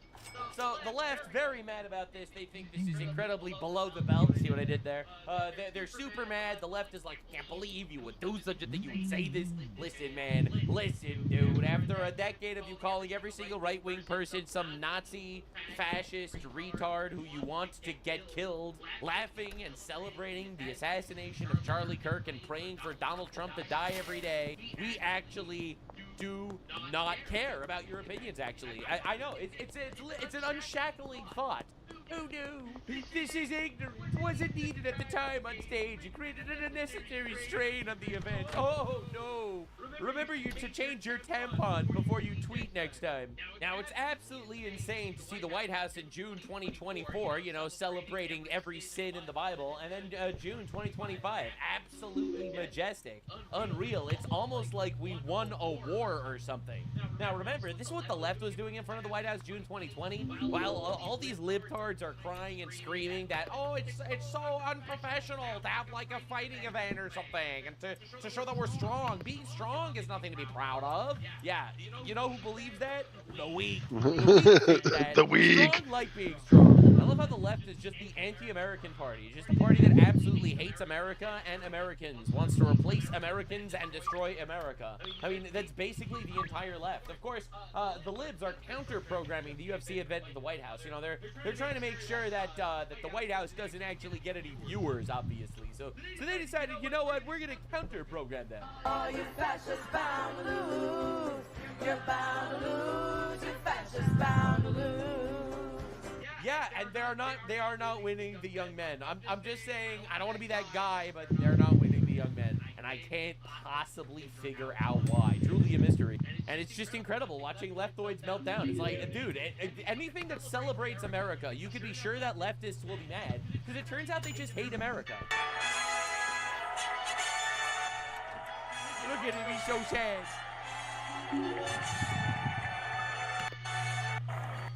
Democrat or Republican. I don't care if you're right or left. I don't care about any of that shit. If you think spoilers, he cares. Anything about this is cool or American or manly, I have to assume that much like anybody associated with the planning and the production of this event, all of the sponsors of this event, matter of fact, anybody that's even remotely associated with this event, much like all of them, you are so slow I could time you with a fucking calendar. Nothing about this is cool. Well, you just don't like it because you're liberal, and liberal men aren't masculine. Listen here, shitbag. I live every day. I've been boxing and jiu-jitsu on and off for years, and I used to watch the UFC pretty religiously until I realized that 90% of the fighters and a good chunk of the fans are racist, rapists, woman beaters, or right-wing shitbags. He was a big fan of UFC. He had to stop because he realized men actually believe in right-wing politics and masculinity. Dude, this is the saddest shit in the world. Definitely subscribe to this guy's Instagram so he can teach you how anal gay sex is actually much more manlier than the UFC. Pretty incredible stuff. And of course, almost as exciting as the 250th anniversary of the United States of America, we have a peace deal. Now, this is actually not exactly completely accurate. This is not a peace deal. The only people that call it a peace deal are Pakistan, because they're trying to make believe that they orchestrated a peace deal. There is not peace. I feel like everyone that's covering this is wrong about it and doesn't understand what actually happened. So we're gonna have to cut through the shit. And honestly, I am very excited to show you my take and why you have to stop being a fucking panican. The Donald posted the deal. Notice he doesn't say peace deal. With Islamic Republic of Iran is now complete. Congratulations to all. I hereby fully authorize the toll-free opening of the Strait of Hormuz and simultaneously herewith authorize the immediate removal of the United States naval blockade. Ships of the world, start your engines. Let the oil flow, President Donald J. Trump. Now, I had a very different strategy in regards to this war than Trump, clearly. I'm just going to let you know what it is. My strategy when dealing with a terrorist regime that wants you dead is you bomb the shit out of them. And then you basically give them all of your demands, and if they capitulate to all of them, good. And if they don't, then you bomb the shit out of them. And then you tell them all your demands. And if they capitulate to all of your demands, then good. And if they refuse, then you bomb the shit out of them. This cycle repeats until they capitulate to all your demands, or there is no one to capitulate. Because I actually believe in winning wars.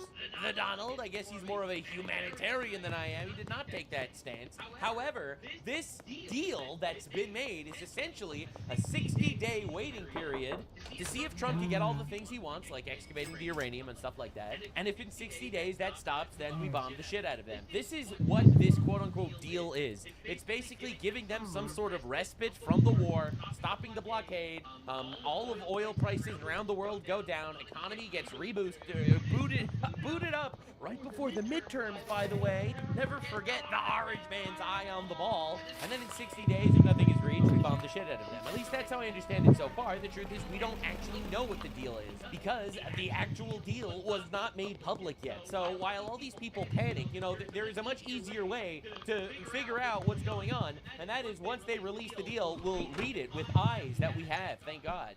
So Shahbaz Sharif is the Prime Minister of the Islamic Republic of Pakistan, saying, following intensive talks, we're pleased to announce the peace deal between the United States of America and Islamic Republic of Iran has been reached.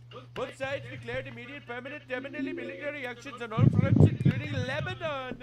Who may? The official signing Friday. All right. Anyway, you get the idea. Essentially, with a very good accent, he states that there's a peace deal. This is not true. There is no peace deal. Pakistani Prime Minister is lying. No peace deal has been reached. An agreement to begin negotiations from scratch has been reached. All right. All this is doing is basically a jumbo ceasefire. That's what the deal is. A memorandum of understanding. All right. And it's insane how many people are falling for the third world slopaganda. And the truth is, you know, you didn't get a forever war. You weren't drafted to die for Israel. Gas didn't go to $6 a gallon. You didn't put boots on the ground. Didn't get a flood of refugees. None of your predictions came true, and none of you will admit you're wrong. They said thousands of troops would be killed. They said oil would hit $200 a barrel. They said our Gulf allies would turn on us, when in reality our alliance with them is stronger than ever because Iran bombed all of them. They said BRICS would join the war. They said the stock market would crash, and it's literally at an all-time high. They were wrong about everything. All right, literally, you need to download this into your mind. All the fear-mongering and the psyoping, every ounce of it was all wrong. The Tucker Carlsons, the Megyn Kellys, the Dave Smiths, and the entire Podcastistan universe, extended universe, were all wrong about everything. They did not make one accurate prediction. Iran does, however, commit to indefinitely never obtain a nuclear weapon under deal with the U.S. Again, their word means nothing to me, to be honest. I would trust them a lot more if they were dead. That's personally what I would do to people that try their absolute best to kill me and my country. But hey, so the Donald is covering this briefly. You know, he's sitting here with the, and, you know, in honor of Pride Month, he's here with the gayest man of all time, the French president. Mr. President, when will the text of the MOU be released? I think pretty soon. I would say, I mean, I want it to be released because it's a very powerful document. It's not like the Obama document, which was just a terrible document. It's a very powerful document, and I want it to be released. So probably pretty soon. I would say sometime after Friday, because the strait opens completely. It's open now, but it opens completely. We'll have all the mines knocked out of, for the most part. We have a lot of lanes right now already. By the way, this is what we call winning a war. Just understand, we've suffered zero repercussions from obliterating their Navy, their Air Force, their missile systems for the most part. All right, we wiped out 2 rungs of their leadership, a ton of their top terrorist retards, and you know, honestly, it was based. It was actually pretty based. This is what we call winning a war, by the way. So I think sometime in the very near future. Yeah. Mr. President, when will Pretty insane stuff. And again, I'm not going to sit here and criticize the deal until I actually see what the deal is. All right, now, there is massive fake news going around saying that we're giving them $300 billion. In fact, this was trending everywhere. Everyone was talking about it.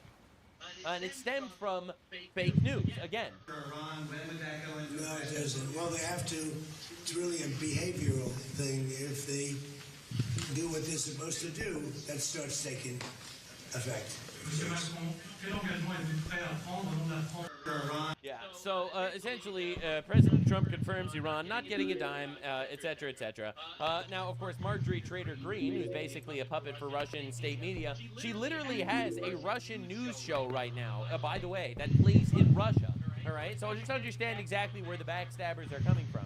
So she dropped this little thing saying that we're giving $300 billion to Iran.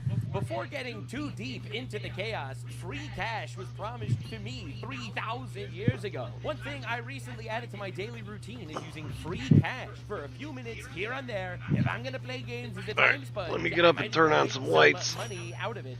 Free cash is a Oh, fun look at the little girl. real money by Come here, little using girl. tasks while already on your phone. I'm gonna put you right here on the armrest where you were before. Oh, you're gonna run off? I'm just getting up to get something more to drink and high payout strategy turn on a light. Building game. You get instant payouts with a really Oh. easy process through PayPal, Amazon, or Visa. There's already over $250 million paid out to over 60 million users worldwide. It's a win-win. They get someone to test out their games and fill out their surveys, and you get paid. Use the QR code on the screen or click the link in the description to sign up and get a $10 bonus today. Now, back to the chaos. Every individual sign-up literally supports the channel, so if you could click the link in the description and do the thing, that would be very appreciated. So I'm reading today that in the U.S.-Iran proposed peace deal, which isn't out yet, by the way, which none of us have read, that is supposedly going to be signed later this week. This is after we've been told at least 38 to 40 times that there's going to be a peace deal, but supposedly... All right, so he was right. Okay. There's one. Weird. There is an agreement that there will be $300 billion be given to Iran. So that's just a lie. We're not giving any money to Iran. We're lifting sanctions. We're letting them operate in the Strait of Hormuz. That is not the same as giving them $300 billion. It's absolute insanity. Right? Like, these people obviously hate America, because why would you sow this level of chaos and discourse when it's just not true? Right? Now, understand, the Turks of the world have decided, you know what? We're gonna cook. All right, so it's insane watching them do this. All right, so this was a couple weeks ago. The whole world wanted peace. Israel wanted war. Guess who got their way? But the clownfish liars posting as journalists in the U.S. media will say it's a coincidence that Israel got what they wanted again. No, Israel obviously controls this country. People denying that is a joke. All right, now let's see his tweet from today. The best part about this potential deal is that we're cutting Israel out of it. If it was up to them, we would literally never have peace. So wait, so which one is it? Which one is it? Foreign Turkish instigator that wants to have sex with animals? Does Israel control our country? Or do we literally control Israel? And we say there's peace all of a sudden, even though Israel obviously does not want that to happen right now. It turns out it was all a foreign op in order to drive people apart. And it works for a lot of retards fell for the slop. All right, breaking news. Netanyahu directly rejects the Lebanon clause of the U.S.-Iran agreement announced by Pakistan, telling Trump the IDF will not withdraw from Lebanon and that Israel does not consider itself bound by the clause per Ma'ariv. That's a media site. And you know, a lot of you are not going to like what I have to say here, but I actually think this is one gigantic game of good cop, bad cop. Donald Trump's the good cop. He's out there, arms outstretched, come. We killed your father and grandfather and basically all of your friends and terrorists. We've wiped out your military. Come, Bubba, come into the arms of the Orange Man. We'll make a deal. It'll be a great deal. The greatest deal of all time. Meanwhile, you have Netanyahu being like, oh, we didn't sign any deal. We're going to keep bombing the shit out of Lebanon. And actually, that's based. I'm sorry. That's actually awesome. Netanyahu wasn't part of the peace talks. Israel wasn't part of the peace talks. If they can keep killing terrorists that have been killing Americans, that's W ally. What can I say? All right. Now, when Donald Trump made this post, Joe Kent, who's been shitting on Trump and basically, in my opinion, acting as a foreign operative and ended up quitting as the counterterrorism guy, he said, very great news, smart move by President Trump. This guy has been spending months telling Americans that President Trump couldn't do this because Netanyahu was controlling him with blackmail and Epstein files. And now all of a sudden, fantastic move that President Trump is literally doing exactly the opposite of what Netanyahu wants. Understand, the Israeli perspective is these are terrorists, we should kill them. Which I suppose makes sense. Now, Israel will not be down with the Lebanese clause in the Iran deal. Israeli Prime Minister Netanyahu firmly informed U.S. President Donald Trump Israel does not consider itself obligated by any Lebanese clause in the agreement with Iran. And you know what? I'm just going to say it. I'm just going to be that guy. Based as fuck, actually. Iran signed a deal with the United States of America. Israel is a sovereign foreign nation, and whatever they do is not really our business. The truth of the matter is, Hezbollah in Lebanon has been bombing the shit out of Israel. Thank God most of them have been intercepted, because that is generally what happens when you have an incredibly advanced technological, high IQ, innovative nation going up against inbred barbarian retards. So yeah, Hezbollah, who's been the last 40 years bombing Israel, is finally fucking finding out and getting the shit kicked out of them. W. Hezbollah, for those of you that don't remember, they killed 240 of our Marines in Beirut, all right? They killed hundreds of thousands of people or contributed to those deaths in Syria. These motherfuckers destroyed Lebanon. Lebanon could have been a fantastic nation held captive by Hezbollah, where the Christian population in all of Lebanon decreased drastically. It used to be a Christian majority country, and now all of a sudden, oopsie poopsie, it's not anymore. How did that happen? I don't see why Iran should have any say over what Israel does with people that are bombing them, and Israel didn't sign any agreements. I think this is the ultimate win-win. We get this memorandum type situation. Our ally obliterates the fuck out of terrorists that have been killing us. This is huge, actually. In case you were wondering, Hezbollah is still bombing Israel. All right, this is another drone attack that Hezbollah launched into Israel after this peace deal was signed. Again, expecting Israel to just be like, oh, yo, we're totally not going to fight back. Again, the actual retard position. All right, now Asmongold, I'm just saying, I don't know what happened, but I feel like we've radicalized Asmongold. I know we have like a lot of overlap in our audiences, but this dude, he sometimes, I feel like he takes the exact same stance that I laid out a couple days later. I don't know if we're sharing the same brainworms or we have audience overlap or whatever, but it is insane to see. Because remember, Asmongold's not like a pro-Israel guy. He's America first, as he should be. Israel's a foreign nation, but I actually totally agree with this take. Netanyahu informed Trump that Israel will not pull IDF forces from Lebanon and does not consider itself bound by the Lebanon clause in the U.S.-Iran agreement.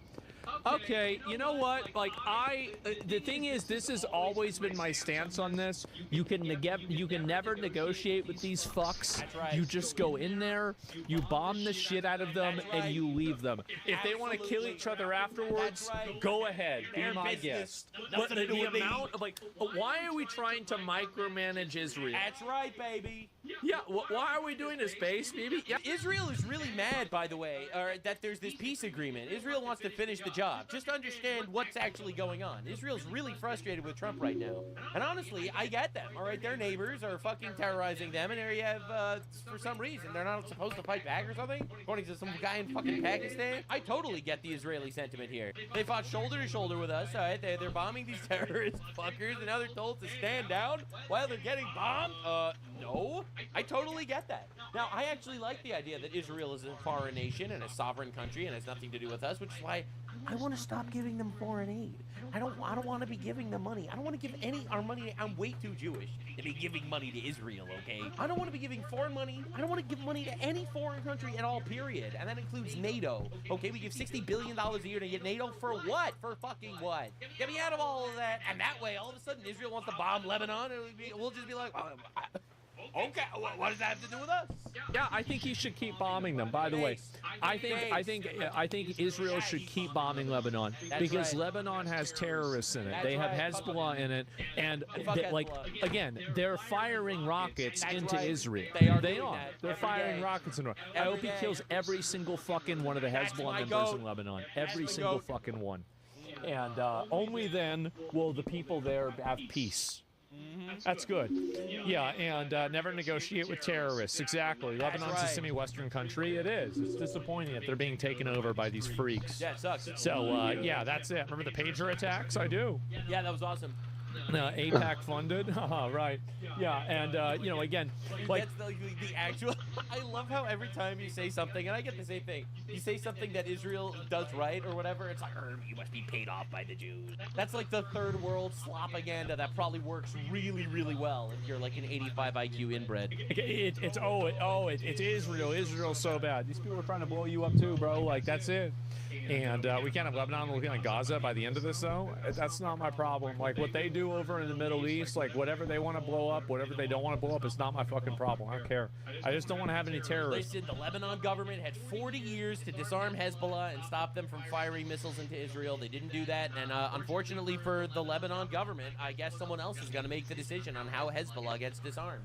I'm sorry. It's like, it's an actually retarded position to hold, to be like, yeah, you should just let the terrorists keep bombing the fuck out of you. I don't understand. You want every country to be England? I'm sorry, that's crazy. Yeah. That's it. That's the only thing that affects me as an American. Like there are no terror cells in the Middle East. Everything else is secondary to that. That's right. And that's right. Yes, killing Hezbollah is awesome, actually. Of course, Sneeko had a gigantic crash out over this, being like, no, but Palestine. He's pro-Iran. Okay, Osmongold, I like you, bro, but you can't be pro-Iran war and then complain about immigrants. What is going to happen? Of course you can. Of course you can. Yes, you could blow up terrorists that want you dead, and you do not have to open your borders to infinite retards. Right? This is the brown clown position. Because you kill terrorists, now you have to open your borders to 1 million retards. No, actually, you don't have to do that at all.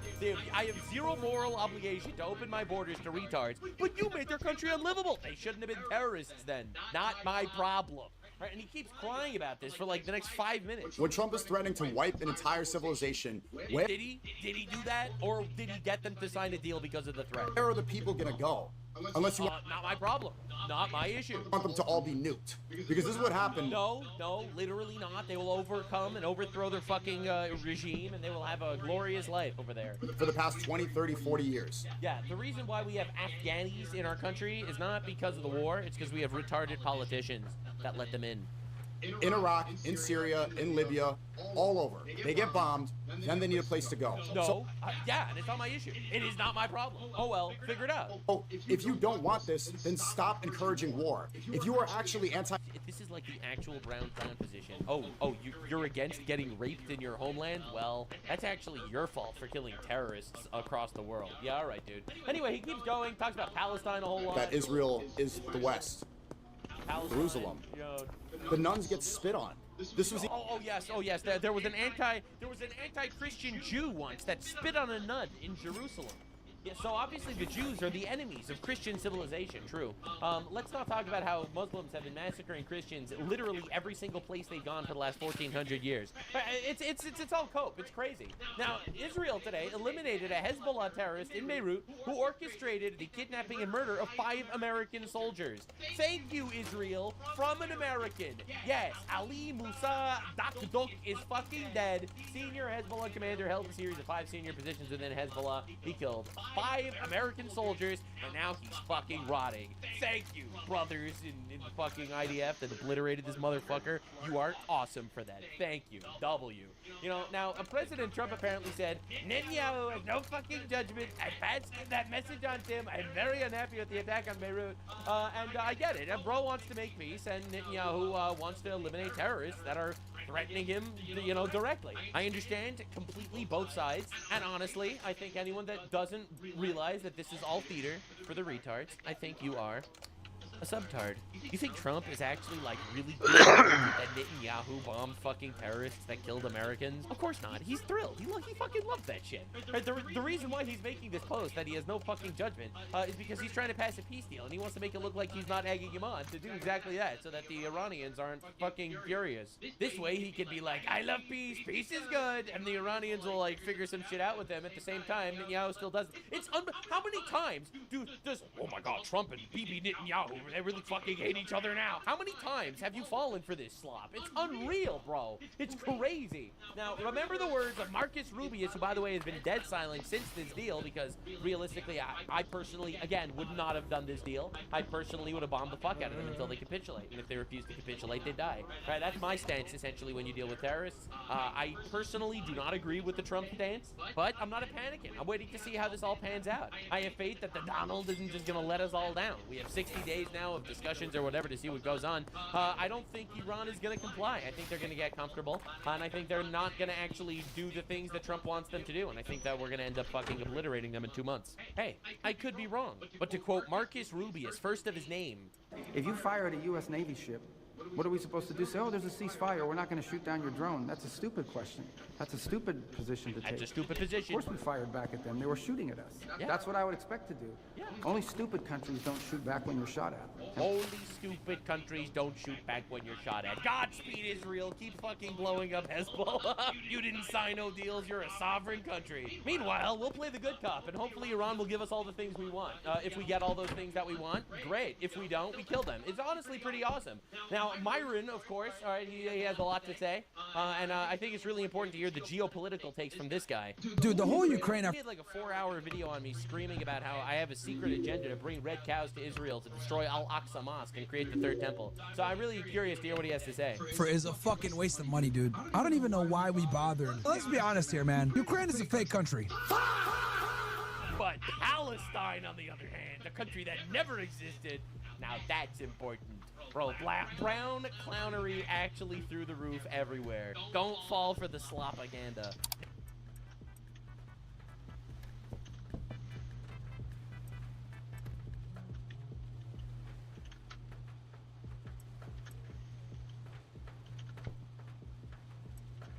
Late 1973, you theoretically could pop on Freebird to maximize the experience. Now, the promotional footage was alright, but the two engineers needed themselves a fully sustained successful flight to really seal the deal. Completely ignoring all NTSB recommendations to make their aircraft safer and even neglecting to address the issues from the previous failed attempt, the only change that they made was slamming on a bigger, heavier engine to help sustain flight. They even phoned up their pilot pal Charles to lead the second charge. He said no. So, on September 11th, 1973, the two towering engineers buckled themselves up for the ride. But when problems aren't addressed, history is a funny way of repeating itself. Just a few minutes into their flight, the compromised wings began to fail under the weight of the new engine, and with one small turn, everything began to fall apart. Literally. The wings effectively disintegrated and tore themselves away from the car, leaving Henry and Harold to nosedive back to Earth. With a single fatal slam, the two engineers met their demise, taking with them the future of their company, as well as the Mizar. Traffic doesn't seem so bad now, does it? Time to go from acrophobia to thalassophobia. Way before we had Xbox controllers attempting to navigate us through ocean depths, we had something much more rudimentary. Say hello to the HL Hunley, a hand-cranked, human-powered submarine with a big old bomb attached to it. It's like a relaxing paddle boat on a picturesque pond, but compact, cramped, claustrophobic, and with a big old bomb attached to it. This diving death dungeon was the invention of one Horace Lawson Hunley. Look at that, H.L. Hunley. Now, before you think that that's some kind of narcissistic power move, let me explain. In the days of the Civil War in the less than United States, the Confederacy was aching in the sack for any kind of technological advantage over the Union. You see, in the early days of the war, the Union had sent out several warships to blockade Confederate ports, most notably in Charleston, South Carolina. With all of these ships just sitting there, menacingly, the Confederacy was powerless to send or receive any supplies lest they be converted into aquarium decorations on the seabed. To make matters worse, the Confederacy didn't really have much in the ways of a formal navy. The Union controlled almost all of the industrial power, and as such, the South didn't have the technology, let alone any firepower capable of taking these Union warships head-on. So if they couldn't win face-to-face, they thought, why not try face-to-ass? Combatively speaking, of course. Supplying that ingenuity and elbow grease was none other than the aforementioned Confederate Marine engineer Horace Lawson Hunley. Partnered with fellow facial-haired engineers James McClintock and Baxter Watson, the crew developed and tested 3 submersibles. The first one, the Pioneer, was tested in Nolans. But as the North took over the area in 1862, she had to be intentionally sunk to avoid having her design stolen. The second sub, the American Diver, improved on the Pioneer's flaws but ultimately sank in a rather unlucky surge of bad weather not long after. Now that leaves the third sub. Unnamed, this sub further improved on previous designs. Steam and electrical engines were deemed impractical, thus this sub's propulsion was powered by hand. 16 hands, actually. You know, there's nothing like 8 dudes crouched over, cranking their shaft while shoulder to shoulder in a confined space. And I mean a real confined space. The sub's hull measured just over 4 feet in diameter, so not only was it an ergonomic hellhole, but all that huffing and puffing from that shaft roughing was actually a huge detriment to the crew. That's because this sub had no air ventilation system, so dives, although only 6 to 10 feet below the surface, were on a biological clock, with most dives lasting no more than a single hour. So missions needed to be quick and efficient or risk disaster. Unfortunately for the vessel, her early crew didn't even make it to the diving stage. Well, not successfully anyway. The captain accidentally triggered a dive while the hatches above were still open, flooding the sub and drowning 5 of the 8 crew. Kind of foreboding. The sub was almost immediately raised and thrown right back on the surface. But this time, Hunley himself took to the helm to perform a training exercise on October 15th, 1863. The exercise was a success. All Hunley needed to do was float the sub back to the surface. It never came back to the surface. At just 39 years old, Hunley, along with the other 7 men of the crew, drowned after a mechanical failure had compromised the sub's buoyancy. Well, waste not, want not. The Confederacy raised the sub a second time, shook out the bloated corpses, and returned it to service. But this time being formally named the H.L. Hunley in the inventor's honor. See, it wasn't narcissistic, just horribly tragic. Hunley was Dunley, but it wasn't the end of his legacy. The sub, on its 3rd voyage, was tasked with finally making a dent in the Union's South Atlantic blockading squadron. Bunch of bastards. Fully manned, the Hunley carved through the water and commenced its attack on one of the unsuspecting ships. The Hunley managed to blow a hole right into the wooden hull of the USS Housatonic, becoming the first submarine to sink an enemy ship in combat. But there was collateral damage. A lot of it. Although successful, the attack didn't exactly go according to plan. You see, what was supposed to happen was that the charge was to stick to the Housatonic. The charge, still connected to the Hunley with a length of rope, would be detonated after the Hunley backed away a safe distance. After hitting that distance, the tension on the rope would trigger a detonation mechanism, setting off the 135-pound black powder charge. But since this charge was set off on impact, historians agree that the resulting shockwave from the explosion passed right through the sub, drastically shifting the pressure of the air within the vessel and subjecting the crew to a little something called blast lung. Basically, the lungs of each crew member were instantly obliterated, killing all 8 men right where they sat. With its crewy now gone kablooey, the Hunley sank and remained lost for over a century until being rediscovered in 1995. The wreck was raised from the ocean floor in 2000, spooky scary skeletons included. Now we go from thalassophobia to spelunkophobia. Lots of phobias today. You never fully comprehend just how friggin' dark mining used to be back in the days of old. Nowadays, professional mining headlamps are able to churn out about 1,000 lumens. I mean, heck, even your phone screen produces about 600 lumens at full brightness as you blast your retinas at 2 a.m. and wonder why you can't sleep. Now, compare those numbers to actual candlelight, the most basic of lighting technology used since ancient times. Even back then, mine shafts still reached hundreds of feet into the earth, and all you had were a handful of candles to light your way through the dark. So compared to a modern headlamp at 1,000 lumens, a single tallow candle emits only about 15 lumens. Drastically different. Instead of a single lamp lighting up a whole cavern, you had several itty-bitty candles illuminating a small line on the wall. While this was impractical from a vision standpoint, it was also super-duper dangerous. When mining for coal, as humans often do, it's very common to release pockets of something called fire damp. Fire damp, if you're unaware, is a mixture of naturally occurring gases, primarily methane. That stuff just naturally ekes out of coal-bearing rock over time. Actively chipping away at it doesn't do you any favors. Now, I'm sure you are aware that introducing methane to an open flame goes about as well as introducing a healthy cactus into your asshole. Miners were always in danger of a sudden explosion from leaking gases creeping across their candles. Well, that's when English lad Carlisle Spedding put his foot down. He came up with this baby in the 1730s, the Carlisle Steel Mill. Why have a somewhat steady emission of dim light from a line of candles when you could just have a dude ripping away on this bad boy? The design was simple, inefficient, and retrospectively stupid. Setting the device on his lap or his leg, the operator pressed a piece of flint against a steel wheel and cranked the crank, hopefully generating a feeble, fleeting stream of sparks. And those sparks served as your light source. Get out! I'm not kidding. So imagine swanging your friggin' sweet third age pickaxe while Sparky Steve over here is sniffing your shoulders and just showering you in fragments of burning rock and metal. Hang on, I gotta...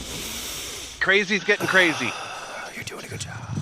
The basic idea was that while open flames definitely cause explosions, sparks might not. In theory, they just don't sustain long enough to trigger an explosive reaction. In theory. Now you might be sitting there with potato chips on your belly like, why not just use a lantern? That's a good question, and those are good critical thinking skills. But lanterns weren't exactly gas-proof either. Methane could still leak in through the frame and lick the flame. While Spedding was an inventor, he still served as a hands-on mining engineer, supervising shafts and checking out holes. But on August 8th, 1755, in a coal pit in the town of Whitehaven in England, Spedding learned the hard way that even his invention couldn't hold a candle to modern safety practices. The poor dude done died in a mining methane explosion, reportedly caused by the sparks of one of his own steel mills. He was 59. Despite the tragedy, the steel mill continued to be used for another 60 years until the invention of the safety lamp in 1815. There were alternatives like calcium carbide lamps, but they were still open flame light sources, so you were just back to square one. Books. Books. Books are neat. Granted, less and less people even read these things nowadays. They were once the absolute only way to store tons of information for scholars and casual readers alike. The invention of the printing press revolutionized the industry and allowed even the poorest fellows to dive into scientific discoveries or fictional realms. Once they learned how to read, of course. I like the pictures. But as humanity continued to evolve, so did the technology. Higher demand required faster, more efficient machines to carry the burden. To help bridge that gap, a rotary printing press was invented in 1843 by American inventor Richard March Hoe. Hoe's design drastically sped up the process. Previous flatbed printers usually capped out at about 1,000 sheets per hour, whereas the rotary press was slinging out 8,000 per hour. Over time, rotary presses grew into more complex and monstrous machines, capable of producing up to 30,000 pages an hour. Good job, but not good job enough. While the throughput was respectable, the machines were very inefficient. Every paper was hand-fed, requiring extensive staffing to keep the machine running. There was also the drawback of each page only being printed one-sided, so printed pages needed to be flipped and re-fed onto another side of the machine to complete it. It was a whole song and dance to make the machine work optimally. But peeking in on the right side of the screen was American inventor William Bullock. He took one look at Hoe's machine and scoffed. Bullock, already a successful inventor with farming tools such as a seed planter, grain drill, and a hay press, looked to expand his catalog. After a few years of making tweaks to Hoe's original design, Bullock unveiled his web rotary printing press in 1863. Using one continuous sheet of paper, the web press could print double-sided and cut pages in a single pass, all while matching Hoe's 30,000 page per hour speed at a fraction of the cost. Bullock's design became the new standard in the printing industry, printing himself a pretty penny in his pocket. But there's never going to be a more iconic duo than a cluster of moving mechanical parts and a fragile human body. Luckily for Bullock, though, he wouldn't be ending up black and blue and red all over, just his leg. One day, while making adjustments to one of his newly installed printing presses, Bullock needed to strap a dry belt onto a pulley. Now, nearby tools were a perfectly suitable option, but Bullock opted for the classic dad move of just kicking that thing right on there, while the machine was still on. With one misplaced kick, his foot had slipped, sending his entire right leg into the drive mechanism of the machine, crushing it like a used-up tube of toothpaste. And this, dear viewer, is why lockout-tagout practices are important. Now, Bullock was rescued from the machine, but the extent of his injuries ultimately proved fatal. Over the next several days, gangrene set in, prompting doctors to attempt to amputate Also, some machines leg. require an electrician to de-energize He didn't them. make it through surgery. Bullock's They fate can was hold a signed, charge sealed, even and though delivered on April 12, 1867. there's no electricity He was going 53. to them. Now, this is certainly one of the stranger deaths on the list. Machines A lot can of be big and places, scary, sure, but sometimes an Mother electrician Nature's the one that will punches lock us in the out face if we don't respect her what enough. you're working on. But someone like Georg Wilhelm Rieckmann already knew that. He was a Russian physicist who pioneered the field of electrical research, mainly naturally occurring electrical phenomena. You know, like lightning. Dangerous business, that, but someone has to do it. Might as well be the fellow that's at least passionate about it. To help with his research, Georg designed an electrical rod system that allowed him to measure the intensity of electrical charges in the atmosphere. Ideally, he wanted to quantify the electrical charge of a lightning bolt during a thunderstorm. You can probably already guess how this is going to end. Of course, harnessing the power of a lightning bolt is much easier said than done. Actually, it should never be done unless you have the proper equipment over here and you fucked off somewhere far away, like over there. But a little bit of safety wasn't going to stop dear Georg's dream. His design was kind of simple. It was basically an insulated iron rod slammed through the roof of his house. The rod was responsible for collecting any electrical charge present in the atmosphere. The charge would then be diverted to a rudimentary electrometer, a secondary insulated iron rod with a linen thread attached to it. When the rod absorbed a charge, the thread would be deflected. That angle of deflection could be measured, allowing the scale of the charge to be quantified. I know this is a bunch of science stuff in a history video, but bear with me. On the fateful day of August 6, 1753 in St. Petersburg, Rieckmann caught wind of a storm brewing outside. He quickly rushed home to conduct a study, bringing with him a witness to record his measurements. The two set up shop in the lab and began their observations. If you ever decide to play around with electricity, the most important thing you need to do is make sure that you, or whatever you're working with, is properly grounded. This gives any sudden, dangerous electrical surges somewhere to go. Somewhere that isn't you. What Rieckmann failed to do, as you could probably guess by my warning, was ground his electrometer. Lightning struck Rieckmann's device. The rod was now overcharged, and that charge was looking for the quickest escape route. Unfortunately for Rieckmann, he was the escape route. According to his witness's testimony, something very strange happened. I wouldn't get too close to that, dude. As Rieckmann approached the rod to look at the measurement, a bluish white ball of fire about 4 inches in diameter shot from the rod and into his forehead, electrocuting him instantly. The sudden discharge of all of that electricity at once caused a concussive blast that tore through Rieckmann's lab, knocking the witness unconscious and ripping doors from their hinges. Rieckmann lay dead on the ground, with his clothes singed and a burn mark on his forehead where the bolt had entered his body, and his left shoe blown open from where it had exited. He was just 42. Now, because of the wording used in the eyewitness testimony, some historians attribute the death to a very rare phenomenon known as ball lightning, but others believe the incident to have merely been a clustered bolt. Either way, don't mess with lightning. It stings. Horrible medical cures. Yep, we're hitting hard and heavy with this one. Back in the day when you had any sorts of pains or bruises, ouches or oozes, you had the freedom to tween off screen to your local drugstore and get yourself a healthy and unrestricted dosage of opium-derived morphine slammed right down your gullet. The obvious problem with having such an addictive substance readily available is, well, people got addicted. So bad, in fact, that towards the end of the 1800s, nearly 1 in 200 people in the United States were suffering from morphine addiction, many of which were injured veterans of that uncivil Civil War that had just ended a few decades prior. The market was in demand for something less addictive while still packing a punch at minimizing pain, and that's where a certain German pharmaceutical company came into play. Bayer, or more commonly pronounced Bayer or Bayer, decided to take a stab in the lab to produce something fab. Now, to his credit, English chemist Charles Romley Alder Wright did the heavy lifting for this research back in 1874, but Bayer would be the one to bring it across the finish line as a medical product. Using morphine itself, German chemist and Bayer employee Felix Hoffmann worked his chemical magic, acetylating the morphine compound into diacetylmorphine. Remember acetylation. That'll be important in a bit.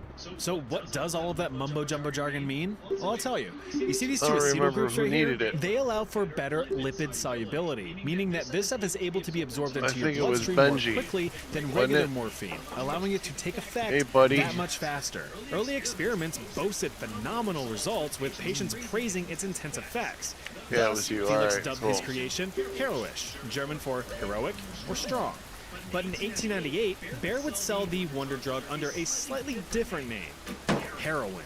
The product was advertised as a safer, non-addictive alternative to morphine, with the Boston Medical and Surgical Journal explicitly stating the, quote, absence of danger of acquiring the habit. Well, ain't that just a big, bulging ballsack of irony? I say that because morphine was originally introduced to the consumer market under the same premise. It was to be a safer, non-addictive alternative to opium. But instead of actually being safer alternatives, the subsequent products were just more and more potent forms of the same drug with heavier addictive qualities. Crazy, right? So now in the market, the Big H was sold in many forms: tablets, lozenges, elixirs, and of course, syrups. In addition to general pain relief, this syrup was claimed to be a suitable treatment for tuberculosis and pneumonia, which were very common at the time. It was even touted towards children as an effective cough and cold remedy, giving relief to not only sick kids, but their exhausted parents too. Well, he's not coughing anymore, is he? So for years, Bayer was producing and distributing these products worldwide, creating the next generation of addicts. But what Bayer scientists failed to realize was that the human body was actually breaking down the supposed medicine back into its original form. Remember acetylation? Well, through biological deacetylation, the heroin molecules were just being metabolized back into morphine molecules. So in truth, patients were just getting more powerful, faster-acting morphine disguised as medicine.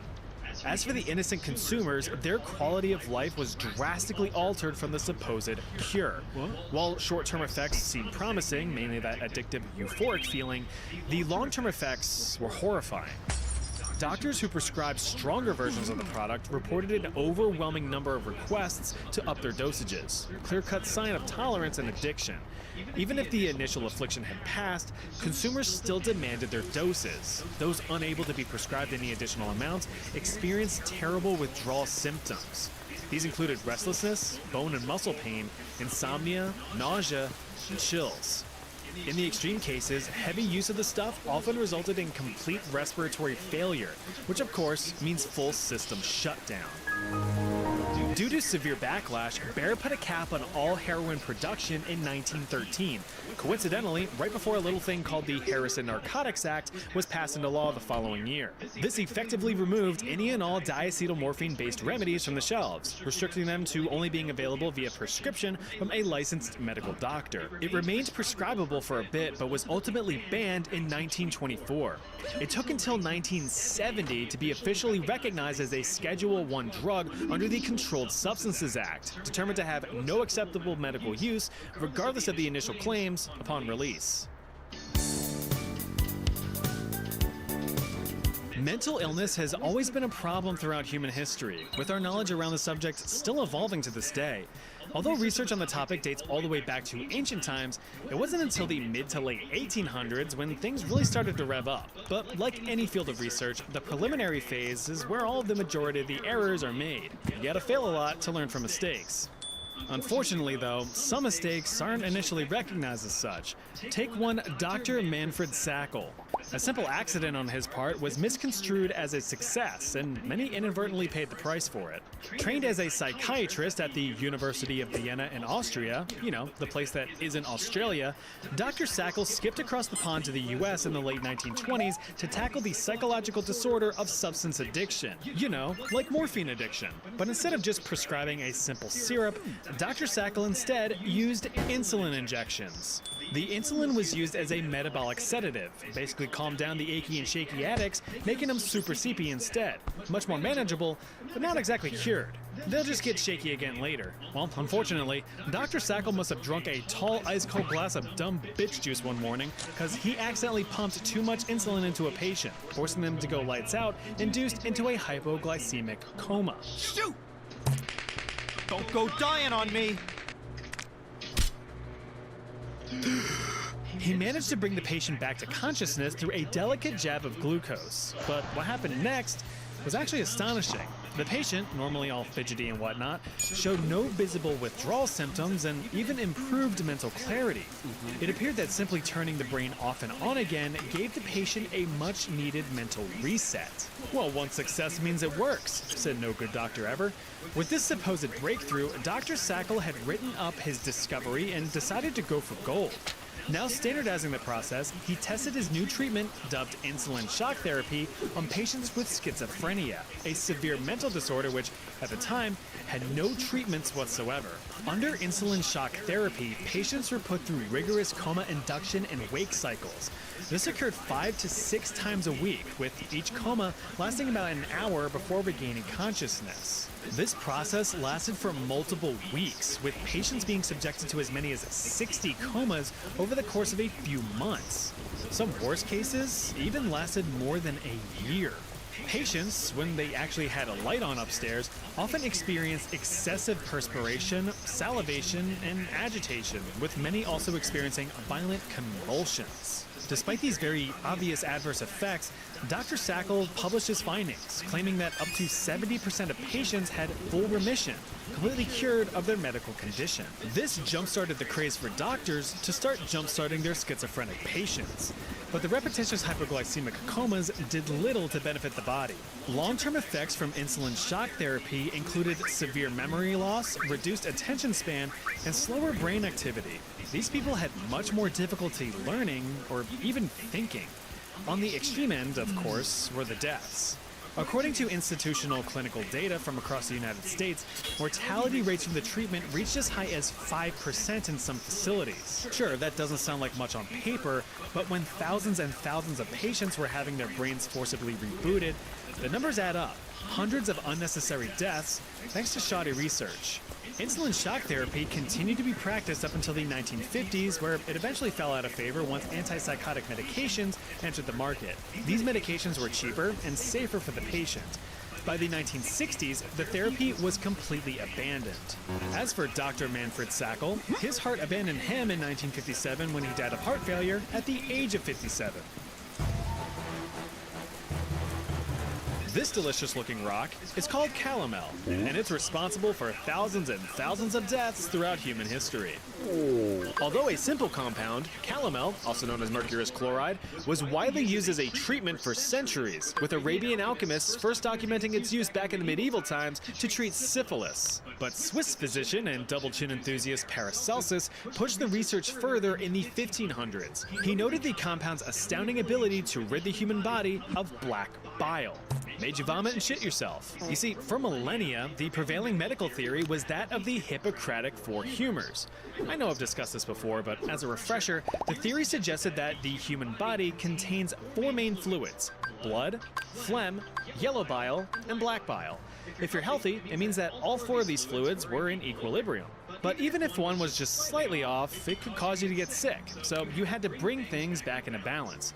You had to let out some blood, cough up a green glob, or learn how to drain your dragon, each a valid method for getting things back in order. Although Paracelsus could see a potential benefit with calomel's purgative properties, he actually advised against it, recommending it only as a last resort. This was because, from what he observed, the risks far outweighed the potential rewards. Even by the 16th century, the problematic nature of mercury as a treatment was already well known. Pure mercury had been used medicinally since the days of old, and the smarter science people had documented its less than desirable effects on the human body.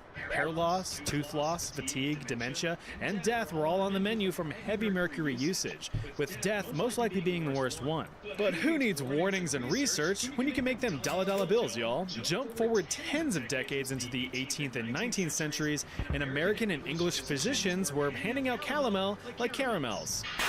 Refined calomel is a tasteless, odorless white powder, which makes it a perfect oral medication. It remains marketed as a purgative and a potential cure for diseases or conditions such as syphilis, gout, bronchitis, cholera, constipation, or even ingrown toenails. But wouldn't you know it, calomel as a medical treatment wasn't the best idea. The violent bodily expulsions led patients to suffer severe dehydration.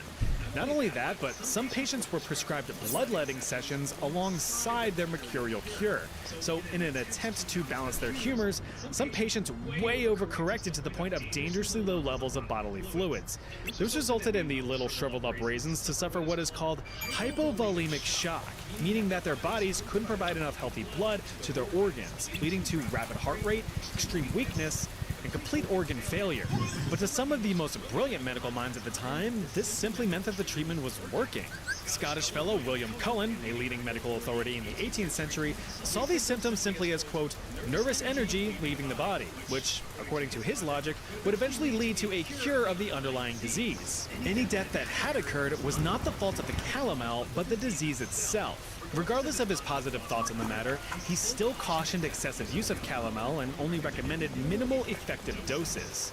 After all, like any substance, it is the dose that makes the poison. Well, one Scottish physician wasn't going to discourage the brave heart of this Scottish physician, Benjamin Rush. Not only a successful and world-renowned physician and philosopher at the time, Benny Rush also signed the American Declaration of Independence, so technically, he's a founding father. But that, of course, doesn't absolve him of his mistakes, and there were many. Take, for instance, the use of calomel to treat yellow fever in the 1790s. He took Cullen's recommendation for minimum doses and painted it with one of his own four humors, cranking everything into maximum overdrive. Benjamin Rush instead overprescribed calomel in, quote, heroic doses, combined with excessive bloodletting to put patients through what he called depletion therapy. Can't have any bad fluids in your body if you have none at all. His treatments, if you could even call them that, are estimated to have resulted in thousands and thousands of unnecessary deaths throughout the 18th century.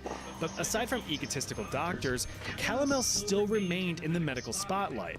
Luckily, its fate would be sealed in the 20th century, just at a terrible cost. Instead of being prescribed outright on its own, calomel began to be used as an ingredient for several consumer products throughout the 1900s. This included cosmetics and baby products, particularly teething powders for fussy babies growing their first set of chompers. The teething powder would be applied directly to the little future taxpayers' aching gums to soothe the pain and calm them down. But then mercury did its thing and produced a terrible side effect: acridemia. This is a deadly form of mercury poisoning that causes the skin to turn pink and painfully swell and peel. According to the Western Journal of Medicine, the death toll from calomel-sourced acridemia reached as high as 585 from 1939 up to calomel's formal ban in 1948. Those lucky enough to have survived still suffered lifelong neurological damage as well as devastating developmental deformities. Calomel is still used to this day, but only as a scientific tool in electroanalysis rather than putting Tiny Tim into a Tiny Toon. God bless us, everyone.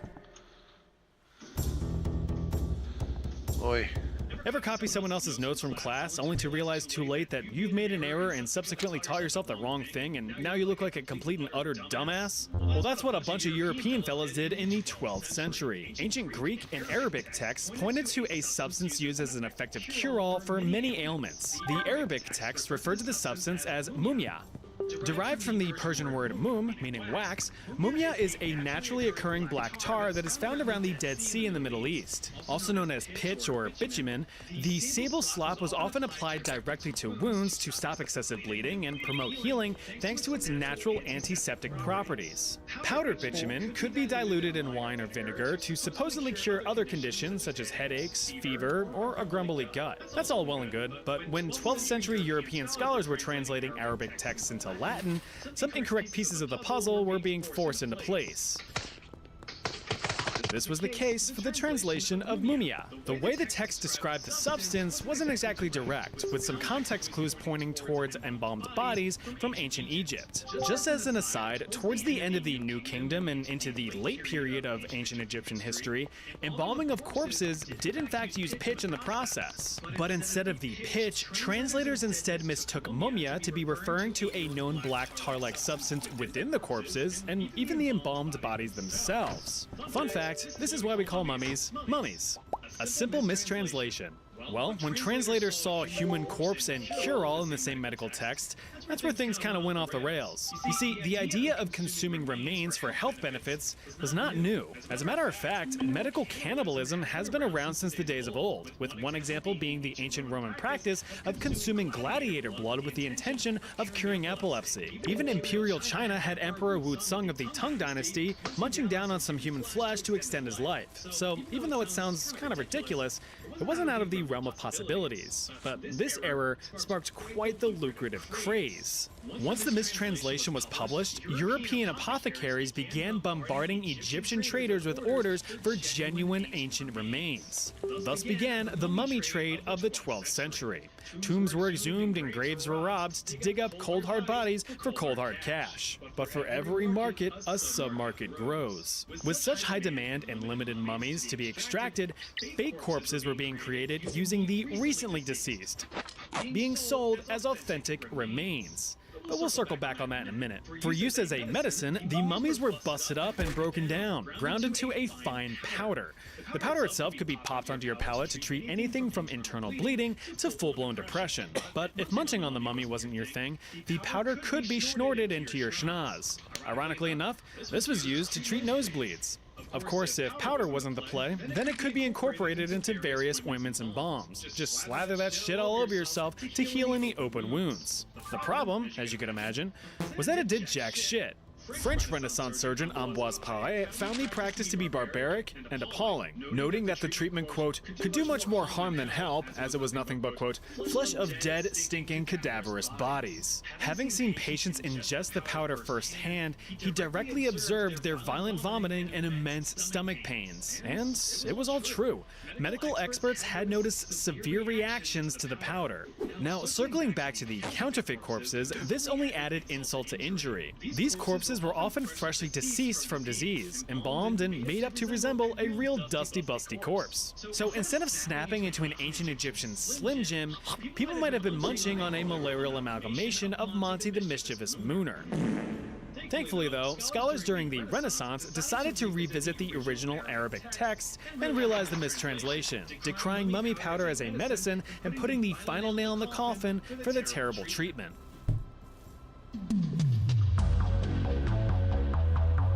Oh man, lobotomies. Probably the poster child for horrible medical treatments. These were absolutely brutal and will definitely make you squint and pucker a hole or two. Now I hope you didn't blank out too much with this video, because we're gonna go back to tackling mental health. And who better to receive the pointy short end of this stick than schizophrenics. Per our insulin shock therapy section, schizophrenia was a huge problem in the early 1900s. Besides Dr. Sackel's super sleepy sit-up setup, nothing was being proposed as a possible treatment. Well, one Portuguese fellow was determined to change all that in 1935. Antonio Egas Moniz, a fancy-sounding name for a freaky-looking dude. Looking like a melted Lego figurine with his snap-on hair and lack of skin pores, Egas Moniz catapulted himself into the forefront of modern psychosurgery. He theorized that mental illness was simply the result of abnormal neural connections in the frontal lobe of the human brain, basically the human equivalent of poor cable management. He developed this theory by researching other works in the field. For example, physiologists John Fulton and Carlisle Jacobson ripped out the frontal lobes of an aggressive chimpanzee, making it much more docile and agreeable, albeit a bit more drooly. Neurologist Richard Brickner noted the complete personality shift of a man whose frontal lobe was surgically removed following the discovery of a tumor. Alongside other evidence, Moniz made his case and was granted permission to test his theory. He took 20 patients with disorders ranging from anxiety, depression, and of course, schizophrenia. Maybe even all three. Because of physical complications, Moniz couldn't actually perform the surgeries himself, so he had neurosurgeon amigo Pedro Lima deal with the matter. White matter, to be precise. White matter fibers, in case you didn't know, are a critical component of our brains. They're the main avenues for information sharing across the different parts of the brain. Their existence is what allows us to learn, think, express emotion, breathe, and move. So let's just fuck all them things up with a sharp, scrambly needle and blasts of pure alcohol. That should do the trick. And according to Moniz, it did. Of the first 20 poor unfortunate souls who went under the needle, 7 were considered cured, with another 7 classified as improved, and the remaining 6 deemed unaffected. One patient, a 63-year-old woman diagnosed with paranoia, hallucinations, depression, insomnia, and anxiety, had most of her symptoms washed away with a few alcoholic sprays to the brain. For this discovery, Moniz was eventually granted the Nobel Prize in Physiology or Medicine in 1949. But just a couple 100 million inches across the Atlantic were a few American neurologists eager to bring Moniz's technique stateside in 1936. James Watts and Walter Freeman Jr. thought that this medical marvel orbital was the coolest thing since sliced bread.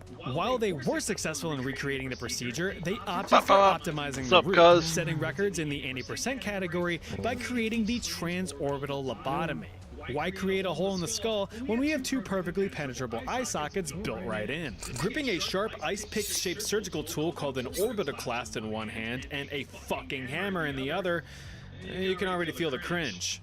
The orbitoclast was tapped into place behind the eye socket, breaking through a thin layer of bone and creating a shortcut to the frontal lobe. The sharp tool would then be delicately wiggled from side to side, severing the majority of the frontal lobe connections before being removed. Freeman and Watts' method was cheaper, faster, and, if you believe it, safer for the patient. The initial results were astounding. Patients appeared to have reduced psychotic symptoms, calmer demeanors, and overall diminished suffering.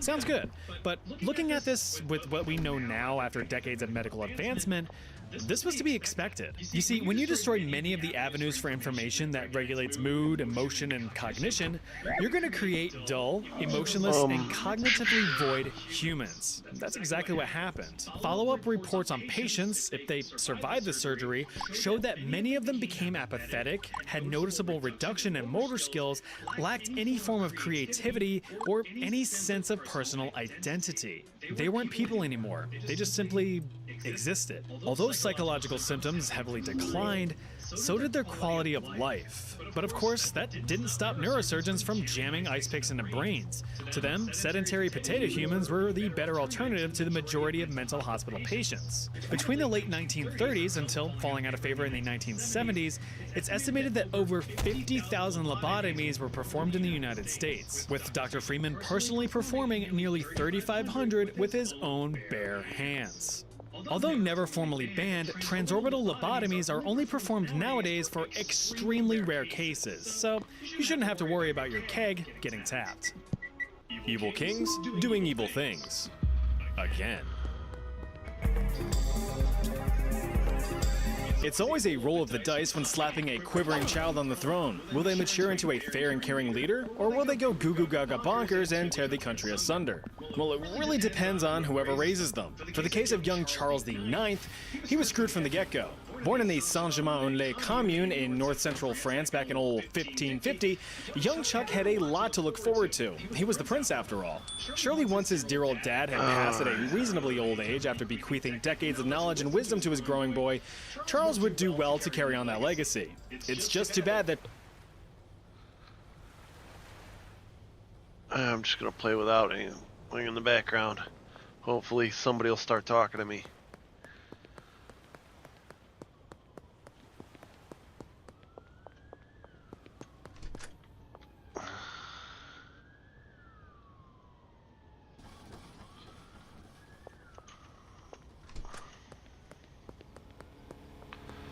No, dude.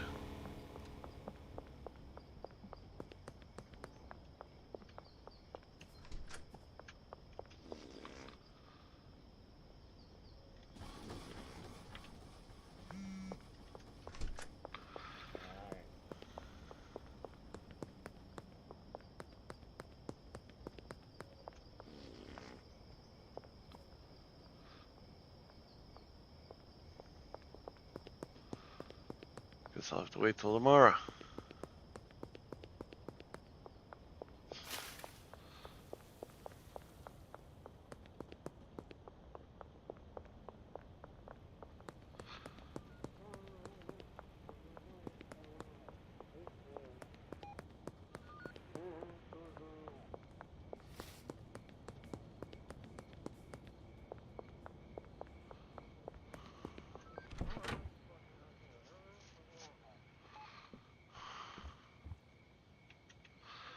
Yeah, start rotating this stock.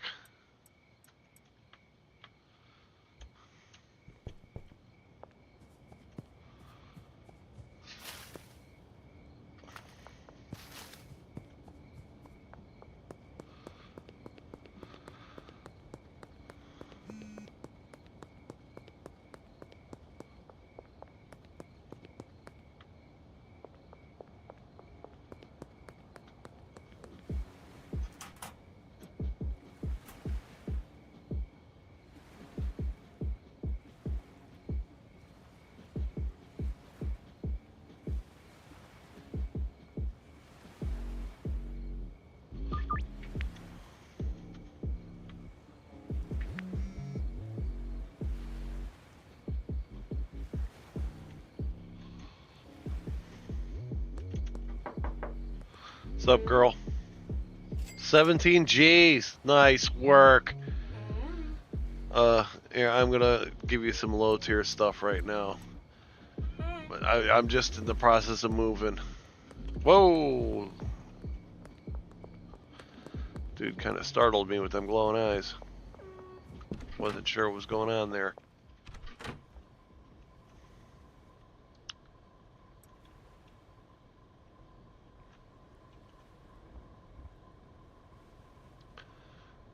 He's out of seeds.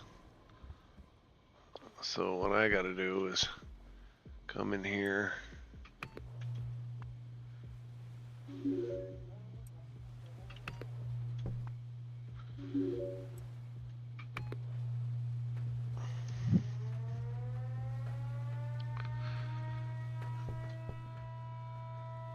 I think I'm just gonna buy new drying racks for the barn.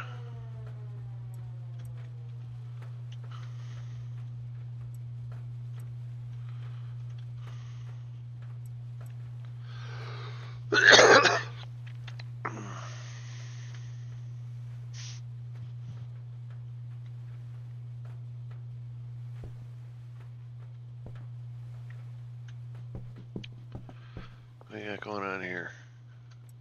Pink. Pink. Dry. Pink. Pink. Pink. Pink. Oi. Oi. What are you yelling about over there?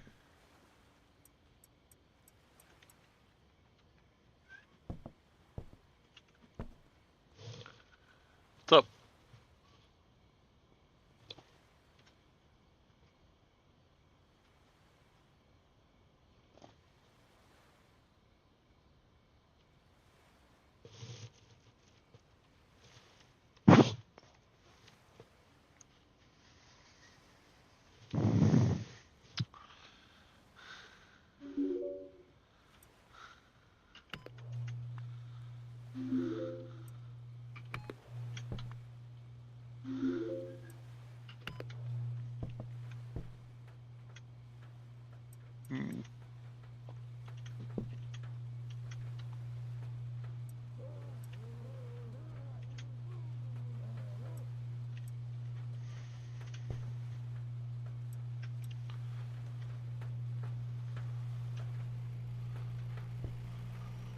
Ba-ba.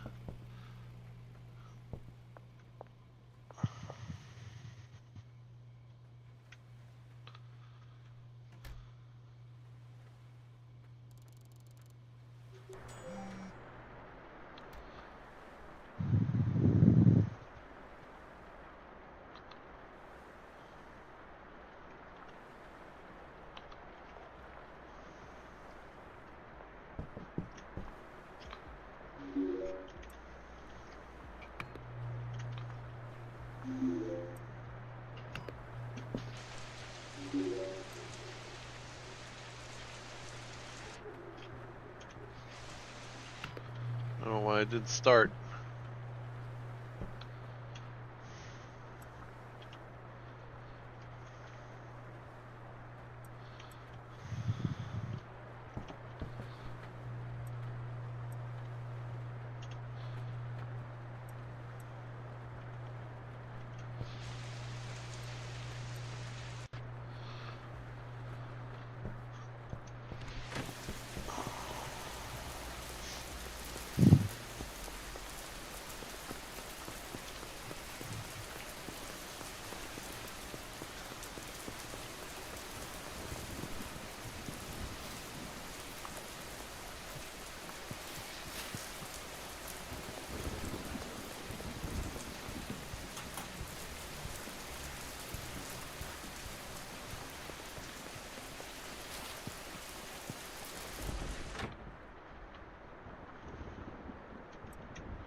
still going, so let's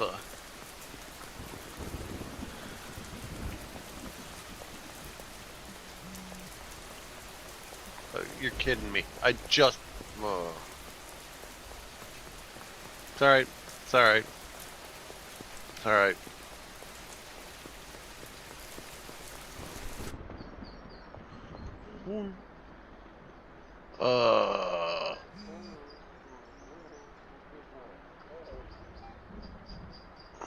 Barn, 25 grand.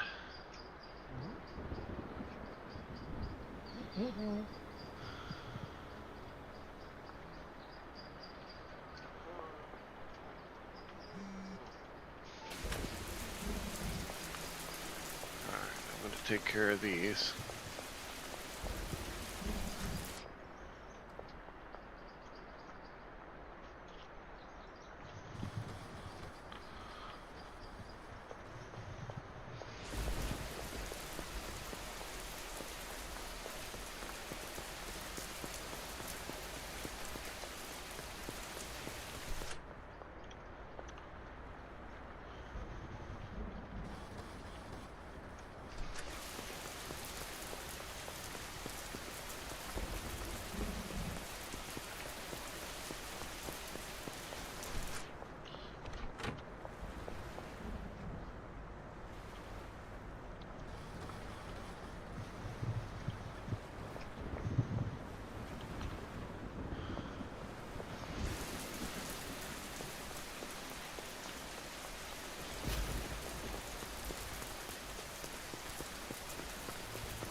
You're gonna need to buy a car too, eventually.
think there was 5. I don't remember. Yeah, I think there was 5.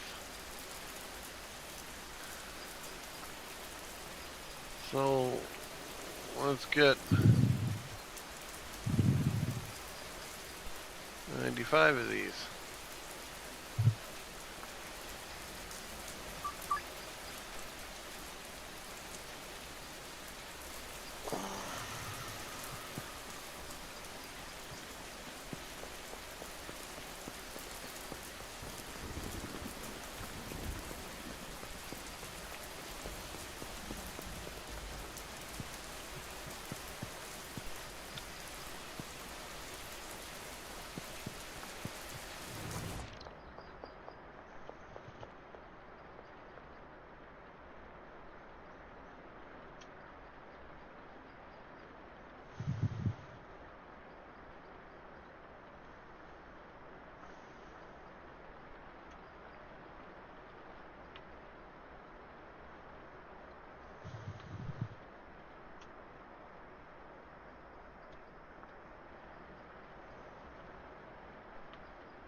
Oh, I need a locker.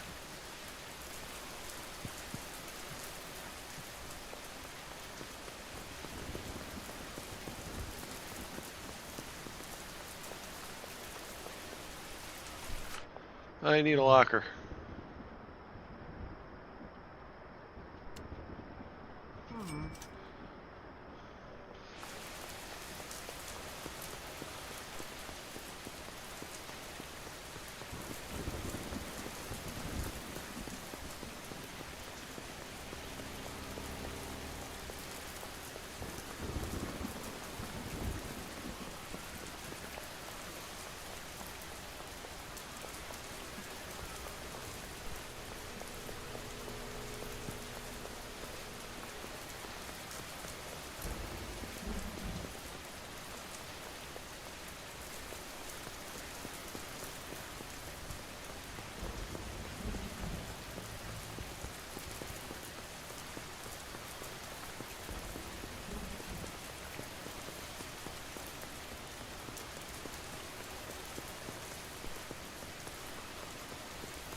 Alright, well, let me sleep.